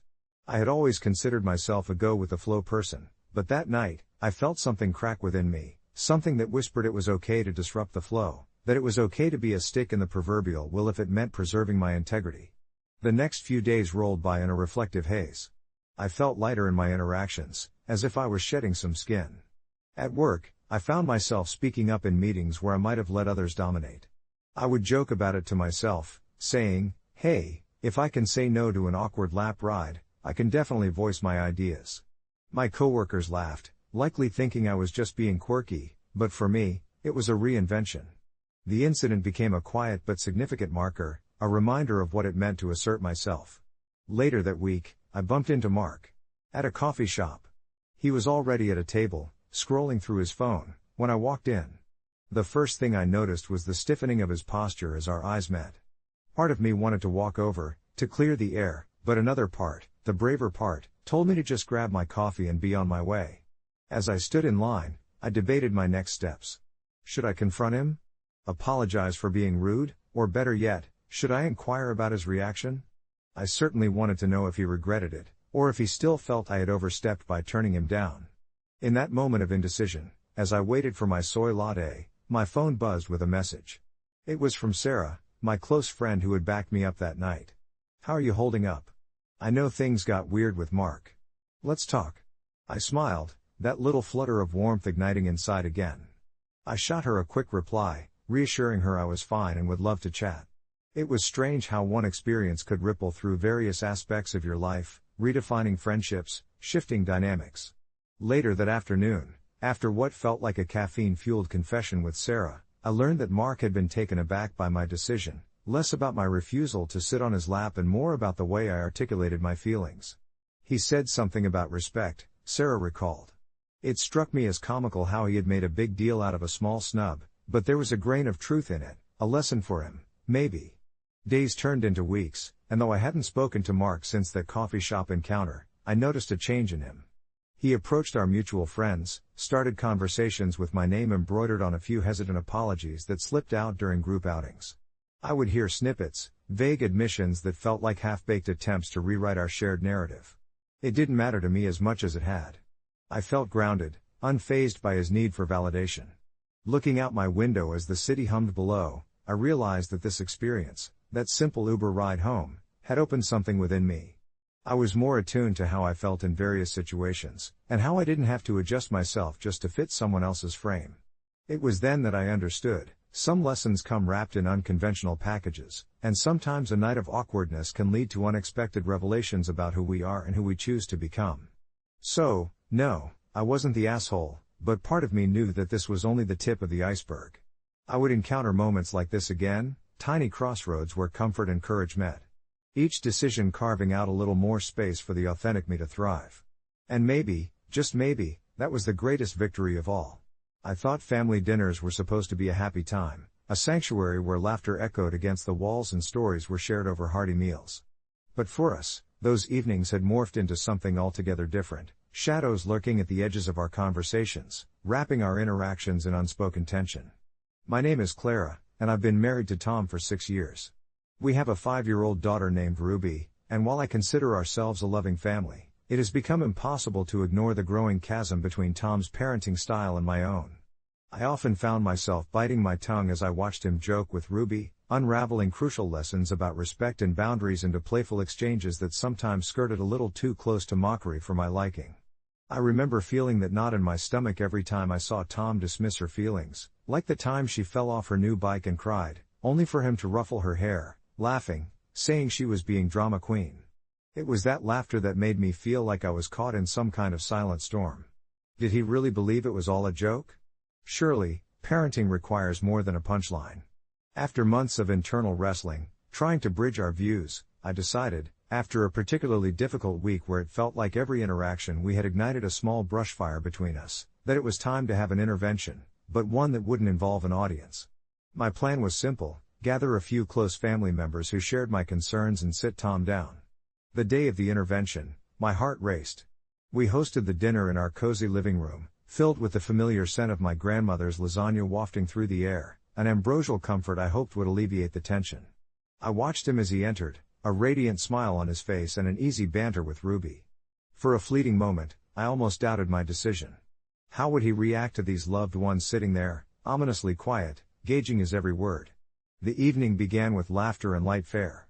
But I could sense the shift when I introduced the topic with tentatively kind words about how much we all loved Ruby and wanted the best for her. Tom's smile flickered. I was met with a defensive posture, and soon, my family felt the air change as they echoed my concerns. Tom, we've all noticed that sometimes you just brush off her feelings. Each word felt like a landed blow, and I could see his expression shifting from taken aback to outright hurt. As voices intensified, I could feel the thick cloud of resentment settling between us, swirling in my gut. I'd never meant for it to feel like an attack. It should have felt like a caring moment, but watching Tom's eyes narrow, his lips tighten, I wished I could erase the entire evening. What had I done? The room grew quiet, the sound of my own heart pounding dangerously loud in my ears. I could see Tom blinking back something: anger, sadness, or perhaps confusion. He stood up abruptly, his chair scraping against the wooden floor like nails on a chalkboard, and headed out to the patio. I followed, a mix of dread and regret crashing over me. Was I being an asshole? I asked, my voice trembling slightly. He stood against the railing, the moonlight casting a soft glow on his profile. I just want to be a fun dad, Clara, he said, his tone flat but revealing a deeper vulnerability. I didn't know there was a right way to parent. With that, I plunged into an honest dialogue instead of confrontation, revealing my fears of Ruby growing up leniently, of becoming someone who couldn't respect boundaries. As the night unfurled, we both found ourselves sharing more than just grievances. We uncovered fears, doubts we'd both carried throughout our marriage. I think it was then that a shift occurred, allowing us to reach homemade understandings of what it meant to raise our little girl. By the time midnight rolled around and the stars twinkled like distant lanterns overhead, we had come to an agreement. Tom promised to be more mindful of Ruby's feelings, while I vowed to ensure my approach balanced firmness and compassion. There were tears, hugs, and an ache that transformed into quiet laughter, dispelling the earlier tension. Weeks later, we saw noticeable change, not just in Tom's interactions with Ruby, but in how we communicated overall. It wasn't perfect and won't ever be, but now we could openly discuss boundaries, emotions, and even the occasional disagreement, something I'd craved since the beginning. I remember laying in bed that night, watching Tom lose himself in his dreams, not having resolved everything but feeling as if the weight of our misunderstanding had shifted, loosening its grip. It was a step forward, and though we still navigated the stormy seas of parenthood, the conversation gave me hope. As I write this, narrating the poignant moments that brought us closer, I can't help but wonder how many couples sit with their own trepidations beneath familiar stars, all needing just a little intervention of their own to make love thrive amid the chaos. Yet, despite the tentative peace we found in the quiet of our shared space, the feeling of unresolved tension never truly faded, resting just beneath the surface of our conversations. In the days that followed, I could sense the fragility of our relationship. It was like walking on a tightrope stretched high above the chaos of life, our very balance teetering on the edge of unspoken words. I started to find comfort in the routine of our days, the morning rituals of coffee brewing, the sweet scent of pancakes sizzling on a Sunday morning, the soft laughter of our kids echoing through the house while Tom and I exchanged fleeting glances, each one heavy with unarticulated thoughts. Some nights, after the kids drifted off to sleep, I would lay awake, staring at the ceiling, wondering if what we had done was sufficient. Had we truly bridged the gap that had grown between us? Or were we merely placing a bandage over a wound that had yet to heal? Then came the day I found myself sitting in a small coffee shop, fingers wrapped around a warm mug, staring at my phone as I scrolled through a thread on r/AITA about a woman who had confronted her partner about their parenting. I hadn't planned on reading it, I just needed something to occupy my mind while I waited for a friend. But as the words unfolded on the screen, each confession, each struggle resonated deep within me. The comments decried her actions, some labeling her an asshole for creating unnecessary conflict. Others championed her courage, arguing that sometimes the hard conversations needed to happen to invoke change. I closed my eyes and imagined the context, bodies tense with unspoken frustration, a family dinner morphed into a culinary battlefield, emotions laid bare like tender flesh on display. I couldn't shake the feeling that this was a real portrayal of what I had experienced, a realization that I wasn't alone in my thoughts, that perhaps I had inadvertently become a part of something larger. Arriving home later that day, armed with new perspectives but still clinging to the husk of my previous fears, I found Tom in the living room, a symphony of plastic toys littering the floor, the kids' laughter filling every corner. I felt a surge of gratitude for those moments, yet apprehension clawed at me from the inside, whispering that our home was both a sanctuary and a battleground. As we settled in for dinner, I picked my words carefully, wanting to engage but withholding a little out of compassion for both of us. I asked Tom how he felt about the kids' evolving behaviors, whether he noticed any shifts in their interactions. His brows furrowed as he chased a piece of broccoli around his plate, a clear sign of internal reflection. Sometimes, I worry I'm not doing enough, he admitted, the weight of his vulnerability striking a chord in me. I know the kids are learning from us, but what if I'm just showing them all the wrong things? As I watched him struggle, my heart ached at the vivid realization of his fears mirroring my own. And just like that, what began as a conversation about our children morphed into us slowly unpacking the expectations we had of each other as partners and as parents, the insecurities revealing themselves line by line. By the end of the meal, we were leaning closer, sharing laughter punctuated with confessions of self-doubt. It felt exhilarating, as if the heaviness of our situation had transformed into something lighter, a buoyancy infused into the atmosphere of our home. Several days later, we found ourselves sitting at the edge of our bed, the dim light of the nightstand casting a warm glow around us as I carefully broached the subject of another intervention of sorts, one that could involve family, a potential gathering of our in-laws and nearest friends to discuss parental roles in a supportive circle. Tom was hesitant at first, reflecting on the past dismissals and misunderstandings we had both endured, but our children's chaotic tendencies soon became the deciding factor. I don't want to keep pretending we have it all figured out, he agreed softly, the resolve growing between us. If it helps us, and them, to talk through this, then let's do it. So we did. We arranged for a small gathering that weekend, inviting only those who felt like pillars of our lives, supportive grandparents eager to lend advice and seasoned friends who had navigated similar waters. The night approached with a mix of excitement and anxiety fluttering in the pit of my stomach, and as they began to arrive, I could feel an electrifying energy dance through our home. In the warm embrace of friendly faces, We shared stories filled with laughter and also moments filled with stark reality, unveiling vulnerabilities as a collective group. Conversations laced with compassion drew forth advice, sparking lively discussions that felt refreshing and raw. I discovered that most of us were grappling with the same trials, the weight of expectations sometimes feeling like a heavy cloak we wore unwillingly. And it hit me, this sense of community was what I had craved, not just for my husband and me, but for all of us, feeding into the notion that parenting, like any venture, thrived in the laughter and wisdom shared among friends and family. As the night lingered on, we encircled one another in a way that transformed the situation from an intervention into a celebration of unity. Toasts and cheers echoed through the night as our children fell asleep, the gentle hum of laughter wrapping around them like a lullaby. And as the evening wound down, Tom and I found ourselves seated on the porch under a sprawling moon, the kind of night that felt expansive and eternal. We reflected on the beauty of the conversations and the progress we had made, not just within ourselves but as a couple willing to face the tumult of parenting hand in hand. Now, as I sit here sharing this journey, I reflect on how our night of vulnerability turned into newfound strength. The intervention had morphed into an act of love, revealing that within the chaos of life and the challenges of parenting, our love could still bloom amid all the uncertainty. We may not have it all figured out, but we no longer bore the responsibility of figuring it out alone. As the days turned into weeks, I could feel the fabric of our family life begin to knit itself back together. It wasn't an overnight transformation, rather, it was a slow, deliberate weaving of understanding and partnership. The mornings were still hectic, with our toddler, Max, bursting into our room with the enthusiasm of a small tornado, demanding breakfast and cartoon time before the sun had fully peeked over the horizon. Yet, during those chaotic moments, Tom and I leaned into each other more, sharing exasperated glances that spoke volumes without a word. We learned to tag team the morning madness, with me preparing the scrambled eggs while he poured the milk, together wrangling Max's unpredictable energy. We started finding humor in the fray, laughing off the days when breakfast ended with more cereal on the floor than in his belly, allowing ourselves the grace to be imperfect.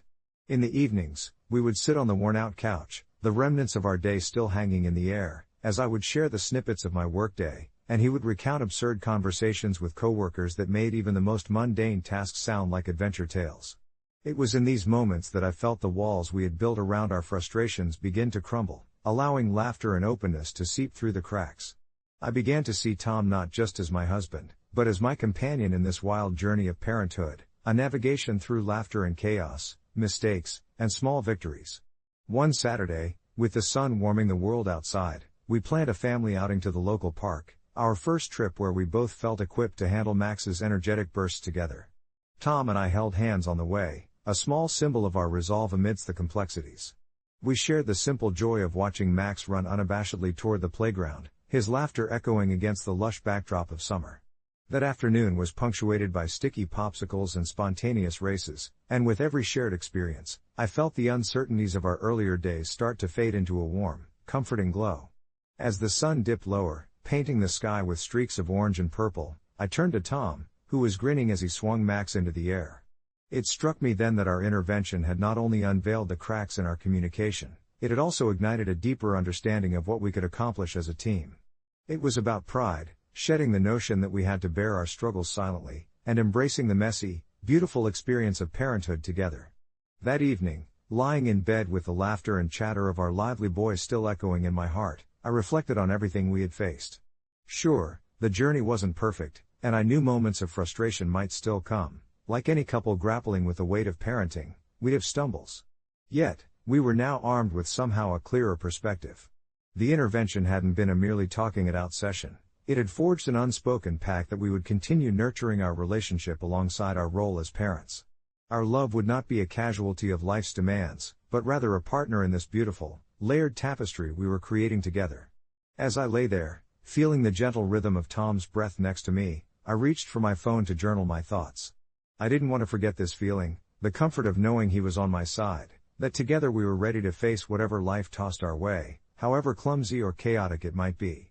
And in the quiet hum of the night, beneath a blanket of stars, I couldn't shake the feeling that this very moment, marked by vulnerability and hope, was a chapter in our story that I'd always cherish, a reminder that amidst the challenges, love was our anchor.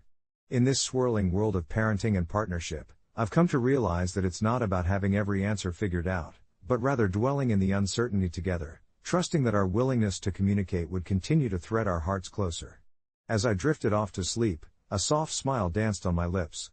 Perhaps it was true what they often say, the best conversations often begin from the most unexpected places, and sometimes, in navigating the storm, you find that you're creating not just a loving household, but a depth of connection that makes the journey worthwhile. When I first slid into the driver's seat of my Tesla, it felt like the dawn of a new era, not just for me but for how I viewed modern life and technology. I remember the tingling thrill of excitement, the way the soft hum of the electric engine promised a future unshackled from the noise and pollution of the past. My friends ridiculed me then, calling me a tech nerd and mocking my decision to invest in a glorified computer on wheels, but I brushed it off, intoxicated by the sleek design and the allure of sustainability. Over the months, my affinity for the car deepened. I loved the dopamine rush of the instant torque when I pressed the accelerator, the way I could summon my voice assistant to conjure up music, directions, or even a bit of levity from the mundane daily commute. However, everything changed one autumn afternoon when my routine drive home was suddenly interrupted by an unsettling event. Just as I was merging onto the highway, another driver flashed their headlights, gesturing frantically as they maneuvered around me. Confused, I peered into my rearview mirror and saw a family in an old minivan, clearly in distress.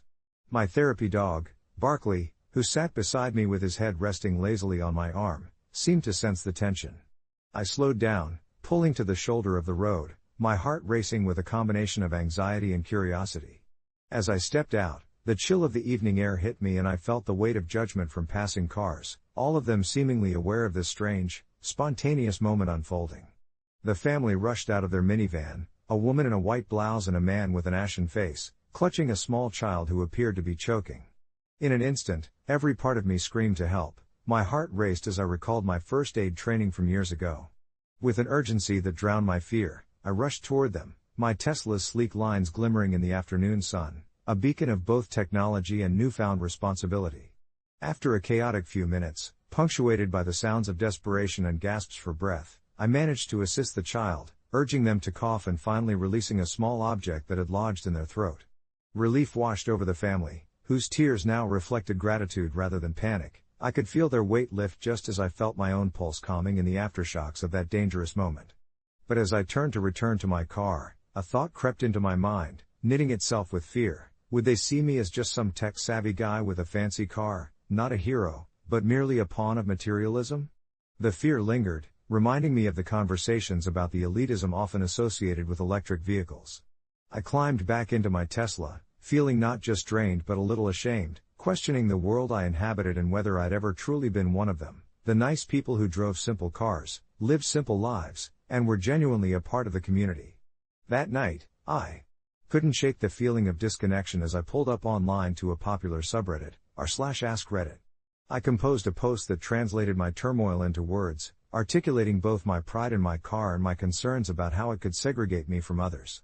After hitting post, I let the debate swirl in my mind while I lay in bed, the glow of my screen illuminating the somber shadows of my room. The responses came flooding in, many sympathized with my plight while others dismissed my feelings as trivial, mere echoes of guilt for disdainful wealth. The engagement tugged on my emotions. Some commenters shared similar experiences, while others recounted how their Teslas had become a symbol of status, painting a picture that was both vibrant and troubling. For the next few weeks, I grappled with the dichotomy between my love for the car and the vision of an isolated future it might represent. It wasn't until an opportunity arose, a local charity organizing an event for underprivileged youth where the community could discuss electric vehicles and how they could benefit everyone, that the fog of confusion began to dissipate. I offered to bring my Tesla, eager to share what drew me to it while also encouraging accessibility and understanding, hoping to bridge that gap I felt separating me from others. And there it was. As kids climbed in and excitedly pushed buttons, their faces lighting up with joy, I witnessed something revealing and profound. It wasn't about the material, it was about sharing experiences, laughter, and connection. As I left the event that evening, the smile on my face mirrored the sunset, a mix of relief and budding hope. I understood then that it wasn't the car that defined me, but the choices I made with it that could reshape my relationship with my community. As for my post on Reddit, I returned to it to share my experience and reflect on how I transformed my initial feelings of isolation into connection. The thread had blossomed with a variety of stories, some filled with heartwarming outcomes, others serving as a reminder that within the vastly sprawling universe of technology, it's our shared humanity that ultimately matters. I realized that despite my car's sleekness and the status it might convey, it was just a vehicle, both literally and metaphorically, for deeper connections, and as the day faded into night, the hum of the electric engine became a melody of promise, one that I eagerly continued to explore with an open heart and mind. As I drove home under the blanket of twilight, the blue glow of the dashboard illuminated my face, casting soft shadows that danced to the hum of the electric motor. I couldn't help but think of all the interactions I had that day, the threads weaving together a tapestry of shared experiences. The stories I had read and those I had bravely shared of my own made me realize that there was more to owning a Tesla than the sleek, cutting-edge technology or the environmental consciousness it represented. It was about the connections I was forging, each encounter igniting a spark of camaraderie that I had previously thought impossible within the isolating confines of technology. I had initially approached the announcement of the salute with a twinge of apprehension. The idea of gathering with hundreds of fellow owners and waving at strangers felt oddly intimidating. Yet, as I parked my car alongside a sea of gleaming Teslas, I felt an unexpected thrill of belonging. Strangers exchanged knowing smiles and nods, acknowledgement of a shared choice that seemed almost sacred. When we all raised our arms in a salute, I felt a swell of joy unlike anything I'd ever experienced. It was as if, for just a moment, we transcended the labels we often wore in the wider world, parent, worker, neighbor, and became simply Tesla owners, a tribe bound by our decision to embrace a different future. As I navigated the quiet streets, I couldn't shake the feeling that last evening's gathering had awakened something profound within me. An urge to connect further, to not just speak about my car but to dip my toes into interpersonal relationships, the kind that thrive outside of a screen. I might have started as a lonely owner with ethereal goals of sustainability, but now I felt equipped to invite others into my life, if only for a brief coffee or a chat about shared journeys. I parked my Tesla in the garage, still reverberating with the energy of the day, and could almost hear the echoes of laughter and stories traded among friends. I picked up my phone, and for the first time, I didn't see it as an intrusive device but rather as a window to my next potential connection. Scrolling through the recent threads, I stumbled upon a post asking for recommendations for local meetups for Tesla owners. A small grin tugged at my lips, and within moments I had commented with my interest and an invitation for a casual coffee outing at a nearby cafe. My heart raced at the thought of opening my life a little wider, allowing new friendships to blossom, just like the evening's salutes had ignited camaraderie among us stranger drivers. That night, the potential of connection sparked hope within me, a realization that, perhaps, the salute was not merely a gesture but a beacon guiding me toward a community I hadn't known I craved. I happily fell asleep, dreaming not of electric highways or future innovations, but of the laughter I might soon share with newfound companions, each one fueling the promise of tomorrow's conversations. Update: a week later, I found myself sitting in that very cafe, surrounded by the soft murmur of laughter and conversations just like the ones I'd read about. Each person brought their own story. One had converted their garage into a workshop for DIY electric projects, another was an artist who used solar panels for her studio. As I laughed and shared my own experiences, I realized that each individual's narrative intertwined with mine, forming an unbreakable bond. My Tesla, it turned out, had become more than just a mode of transport. It had become the vessel that carried me toward genuine human connection.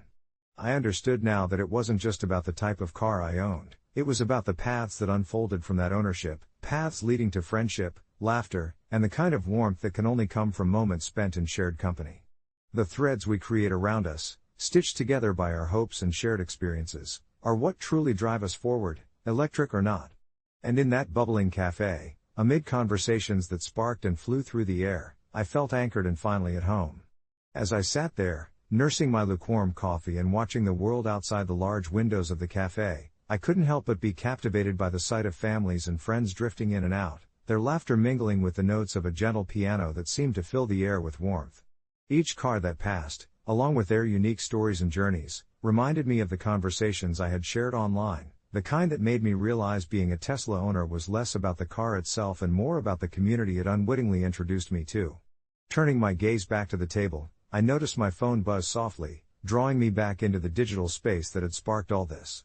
It was a response to my thread. A fellow Tesla owner, Sarah, had shared a particularly poignant story about the emotional journey she underwent after she lost her job. She had taken solace in her daily drives, using her vehicle as a place to contemplate and process her feelings. Inspired by her bravery, I typed back, sharing my own transition from feeling isolated to finding solace in shared experiences, and how the little gatherings had transformed me from a passive commuter to an active participant in my own life. With every keystroke, I could feel the connection strengthening. It was almost palpable, like an electric charge bridging the distance between us. As the cafe lights dimmed, an inviting glow filled the room, and the conversations faded into a soft murmur around me, I suddenly thought of hosting a small gathering of my own. With a tentative excitement swelling within, I imagined a place where the stories of Tesla owners could come together, in the backyard of my own home, perhaps, surrounded by flickering fairy lights and warm fires where we could share not just our car anecdotes but also our lives. I pictured each person arriving, laughter spilling into the night, each tale weaving into a rich tapestry of our collective experiences, the feeling of community blossoming into something beautifully tangible. That evening, I left the cafe with a spark ignited in my heart, an urge to connect, communicate, and transform my newfound realizations into tangible experiences. At home, I jotted down a list of ideas, snacks, drinks, even a few fun games, or perhaps a shared playlist that could have our glowing electric engines humming along in harmony. And as the night carried on, I felt a wave of calm wash over me. The fear of vulnerability I once harbored began to dissolve, leaving behind only the thrilling possibility of what was to come. Fast forward a few weeks, as I prepared my backyard for the first gathering, I marveled at how a simple thread on Reddit had woven this entire experience together. Friends and acquaintances filled my yard, each with stories to share, shedding light on their journeys, from professional triumphs to personal challenges, all the while embracing the very same car that had once made me feel so isolated. Sitting there with a drink in hand, I looked around at familiar faces and new friends, the barriers that once made me hesitant now replaced with an understanding born from the shared experience of our rides. I recognized then that my own initial visions of yearning for admiration or status had faded into deeper connections that fed my soul, friendships that pulsated with the heartbeats of authenticity and trust. As the evening air wrapped around us, filled with the warmth of conversation, laughter, and the scent of grilled food wafting into the night, the realization struck me again. It wasn't just a sleek, silent car in the driveway but a vessel guiding me towards an incredible community of souls. In the laughter shared and stories exchanged, I learned that perhaps the journey we embark on isn't solely about the destination or the vehicle we drive, it's about where we choose to steer our lives, recognizing that the true power lies not in the electric hum of technology, but in the profound connections we cultivate with one another as we traverse this beautiful, chaotic road together. As the stars began to twinkle overhead, I found a serenity in that moment, a newfound understanding of my place in the world, and I smiled softly, eager for the adventures, both on the road and within this remarkable community, that lay ahead.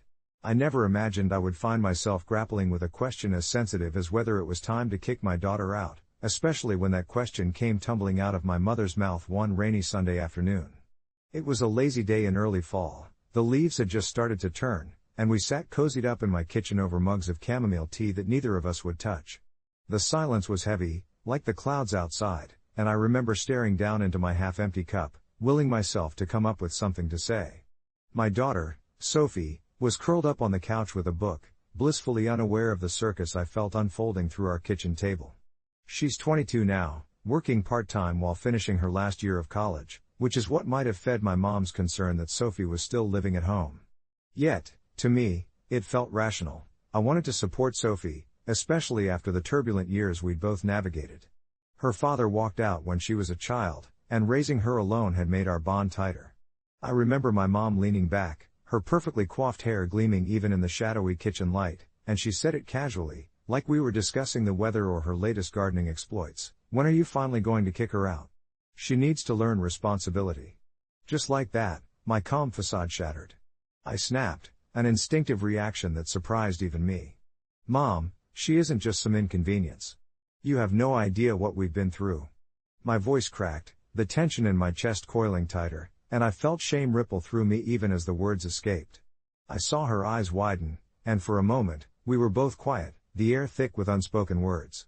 Regret washed over me immediately, but it was too late, the damage lingered in the small distance between us. For days afterward, I replayed that moment in my head, a loop of my harsh tone echoing in the hallways of my mind, and I couldn't shake the guilt that settled uncomfortably in my gut. I kept reminding myself that my mother had concerns, possibly shaped by her own rigid upbringing and traditional values, but it didn't make her comments sting any less. I wondered if I was doing the right thing, coddling Sophie instead of pushing her out into a world that could be harsh and unforgiving. The days turned into weeks, and I still found myself nervously checking in with Sophie more than ever, asking if she was happy and if she felt ready to face the world on her own. Her eyes, always so bright, now carried a hint of responsivity that made my heart ache. "Mom, I appreciate everything," she'd said one evening, her voice steady. "But I don't feel ready yet." In that moment, I recognized a fear reflected back at me, a fear I felt myself creeping up on me every time I looked at my child. So, we settled into this uneasy truce, a space where I could honor her own timeline while reckoning with my need to protect her. I could hear my mother's voice spiraling into my mind, faint but constant, "She has to learn." Yet I thought of my daughter's fragile light and wondered if, perhaps, learning didn't always mean being pushed.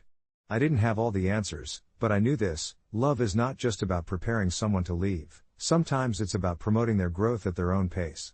And as the autumn breeze drifted through the open window, carrying away the remnants of summer, I felt a whisper of hope that by holding space for Sophie, I was doing just that.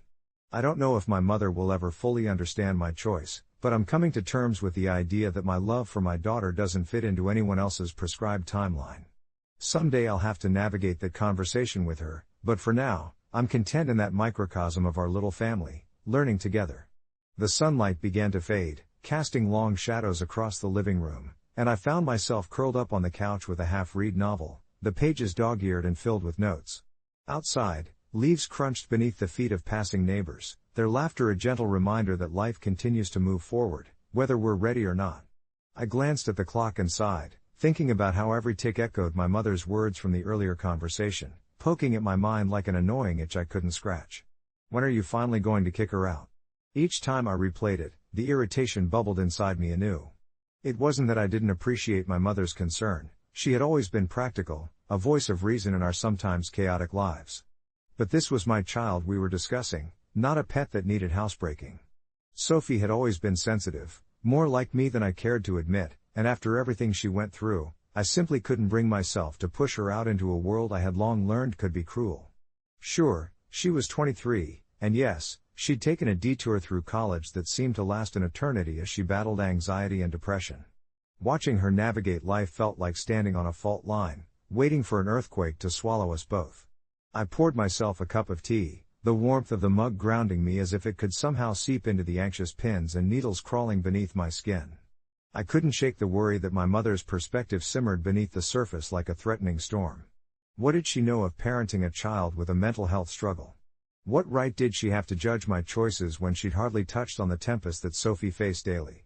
I ran my fingers along the rim of the mug, thinking of the last time we had sat down together, just Sophie and me. It was a rainy afternoon, and we'd built a makeshift blanket fort in the living room, a womb of comfort in which we could finally have honest conversations, the kind that felt like whispers of the heart.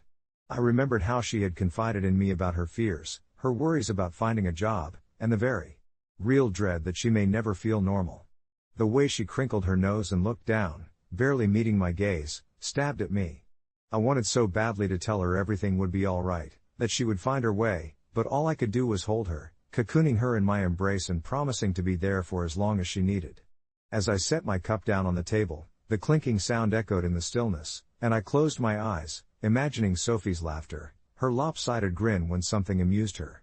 It was in those moments of lightness that I saw brilliance. She was creative, frightfully intelligent, and so sensitive to the nuances of life that it broke my heart every time she struggled. Who was I to impose my timeline on her? I had my own life, filled with failures and achievements alike, but those were mine, and they did not govern hers. Just as I was learning to breathe with the weight of my choices, perhaps she was carving her own path and simply needed the time to do so. And yet, the conflict festered. I thought of my conversations with friends who had children living on their own, working jobs, exploring relationships. They spoke of independence like it was a rite of passage, and sometimes I felt that familiar pang of doubt, like I was somehow failing Sophie by allowing her to stay. Their remarks, meant to uplift, often made me question my own approach. Maybe I should insist she look for jobs more seriously. Maybe I need to stop enabling her. But then I heard the sighs of exhaustion within my daughter's laughter, the cautious optimism she wore like a threadbare coat, and I couldn't shake the feeling that giving her a little more time might just be the nurturing she needed to eventually blossom. Later that evening, as a cool breeze swept through the window, I decided it was time to talk to Sophie. I found her in her room, the door slightly ajar as she hunched over her sketchbook, pencil in hand. Ignoring the instinct to tiptoe in, I knocked softly. "Hey, can we chat for a minute?" She looked up, her brown eyes widening before she nodded, setting the pencil down as she shifted on the bed, an invitation wrapped in her silence. I perched on the edge, nerves fluttering in the pit of my stomach. "I know things have felt heavy lately," I started, her gaze locked onto me, searching for reassurance. "And I want you to know it's okay to feel how you're feeling. You're allowed to take your time." I watched her expression soften, the tension in her shoulders easing as I spoke. "Your grandmother, well, she doesn't quite get it," I said with a light chuckle, and she began to smile, her laughter a balm to my worries. "But I'm not in a rush. You're not less of a person because you're figuring things out differently than others. We'll figure this out together, okay?" As she nodded, a semblance of relief washed over both of us. It felt like we had created an unspoken pact, one that said growth didn't need a deadline. I left her room feeling more at peace, allowing myself to embrace the uncertainty. As the last light of day dipped below the horizon, I realized that the journey we were on wouldn't always be easy, but we would face it side by side. Maybe in time, I'd find the words to share with my mother, maybe she would one day understand that love doesn't conform to schedules. But tonight, I was grateful just to sit with my daughter, letting the calm that settled in our little home wrap around us like a warm blanket as we navigated this unique dance together. As I settled into that familiar rhythm, the evening light fading into twilight, I could hear the gentle rustle of leaves just outside, the sound mingling with the soft notes of the piano as Sophie practiced in her room. The music floated through the hallway, a series of tentative chords punctuated by the occasional error, but there was a beauty in her struggle. She was finding her voice, even if it wasn't perfect yet, and that's all I could ever really ask for. I glanced at the clock, it was nearly dinner time, but I wasn't in a rush. Instead, I found myself feeling grateful for the stillness around us, the kind that only comes from being fully present in the moment. But then, like a sudden storm cloud on an otherwise calm day, I felt my phone buzz against the table, jolting me back to the reality of my life outside this cocoon. It was a message from Mom, a simple text that read, "When are you finally going to help her on her way?" My heart sank, and though I knew I should have been prepared for it, I felt the familiar prick of anger lodge deep within my chest. This wasn't the first time she'd broached the subject, and I could almost hear her voice laced with that familiar undertone of urgency, the kind that suggested a timeline I simply did not subscribe to. I took a deep breath, trying to parse through my emotions, the tension knotted up inside me. What was it about our relationship that continuously made love feel so conditional? Was my mother really so blind to Sophie's journey, or was she just projecting her own insecurities onto me? The clash of perspective felt unbearable at that moment. I wanted to respond, to unleash the frustration that bubbled up, but I also wanted to protect Sophie from the weight of our family dynamic spilling into what was otherwise a peaceful evening. Struggling to focus, I found my thoughts drifting back to the meals we'd shared, the laughter that sometimes danced in the air, but I still felt torn. With a small sigh, I placed my phone down without typing a reply. As if sensing my upheaval, Sophie peeked her head out of her room, her curious eyes searching for clarity. "Mom? Are you okay?" she asked, her voice cutting through my haze. I forced a smile, one that I hoped didn't betray the turmoil within. "Just a little message from Grandma," I replied, hoping to deflect. "Nothing to worry about." She nodded, but I could still see the flicker of concern in her eyes. That was the thing about Sophie, she always saw me, often better than I saw myself, and I realized I needed to be more intentional about how I engaged with my family, how I stood up for us both without spilling the dirt and leaving a mess. "Hey, wanna try a duet? I bet I can play the melody while you tackle the piano part," I suggested, eager for a distraction. Her face lit up visibly, and just like that, everything fell into place again, the music rising to fill the air, soft yet unyielding. That one simple moment reminded me we were in this together, that our journey, while disjointed, was ours. The shadows of my mother's expectations lingered, but for the rest of the evening, they faded against the backdrop of our laughter and shared melodies. I wrapped my arms around Sophie as she played, letting the warmth of our bond seep deep, and beneath the surface, I held onto the narrative that was continually being rewritten, a story not dictated by others but one woven in love, patience, and time. As the last notes dripped into silence, I knew I still had a conversation ahead, but now there was a steadiness in my heart. Maybe I'd write a letter to my mother, pour out my feelings in words, maybe, just maybe, she would understand that some journeys unfold in their own, beautifully chaotic way. But until then, I would lean into this moment. We were building a sanctuary, brick by gentle brick.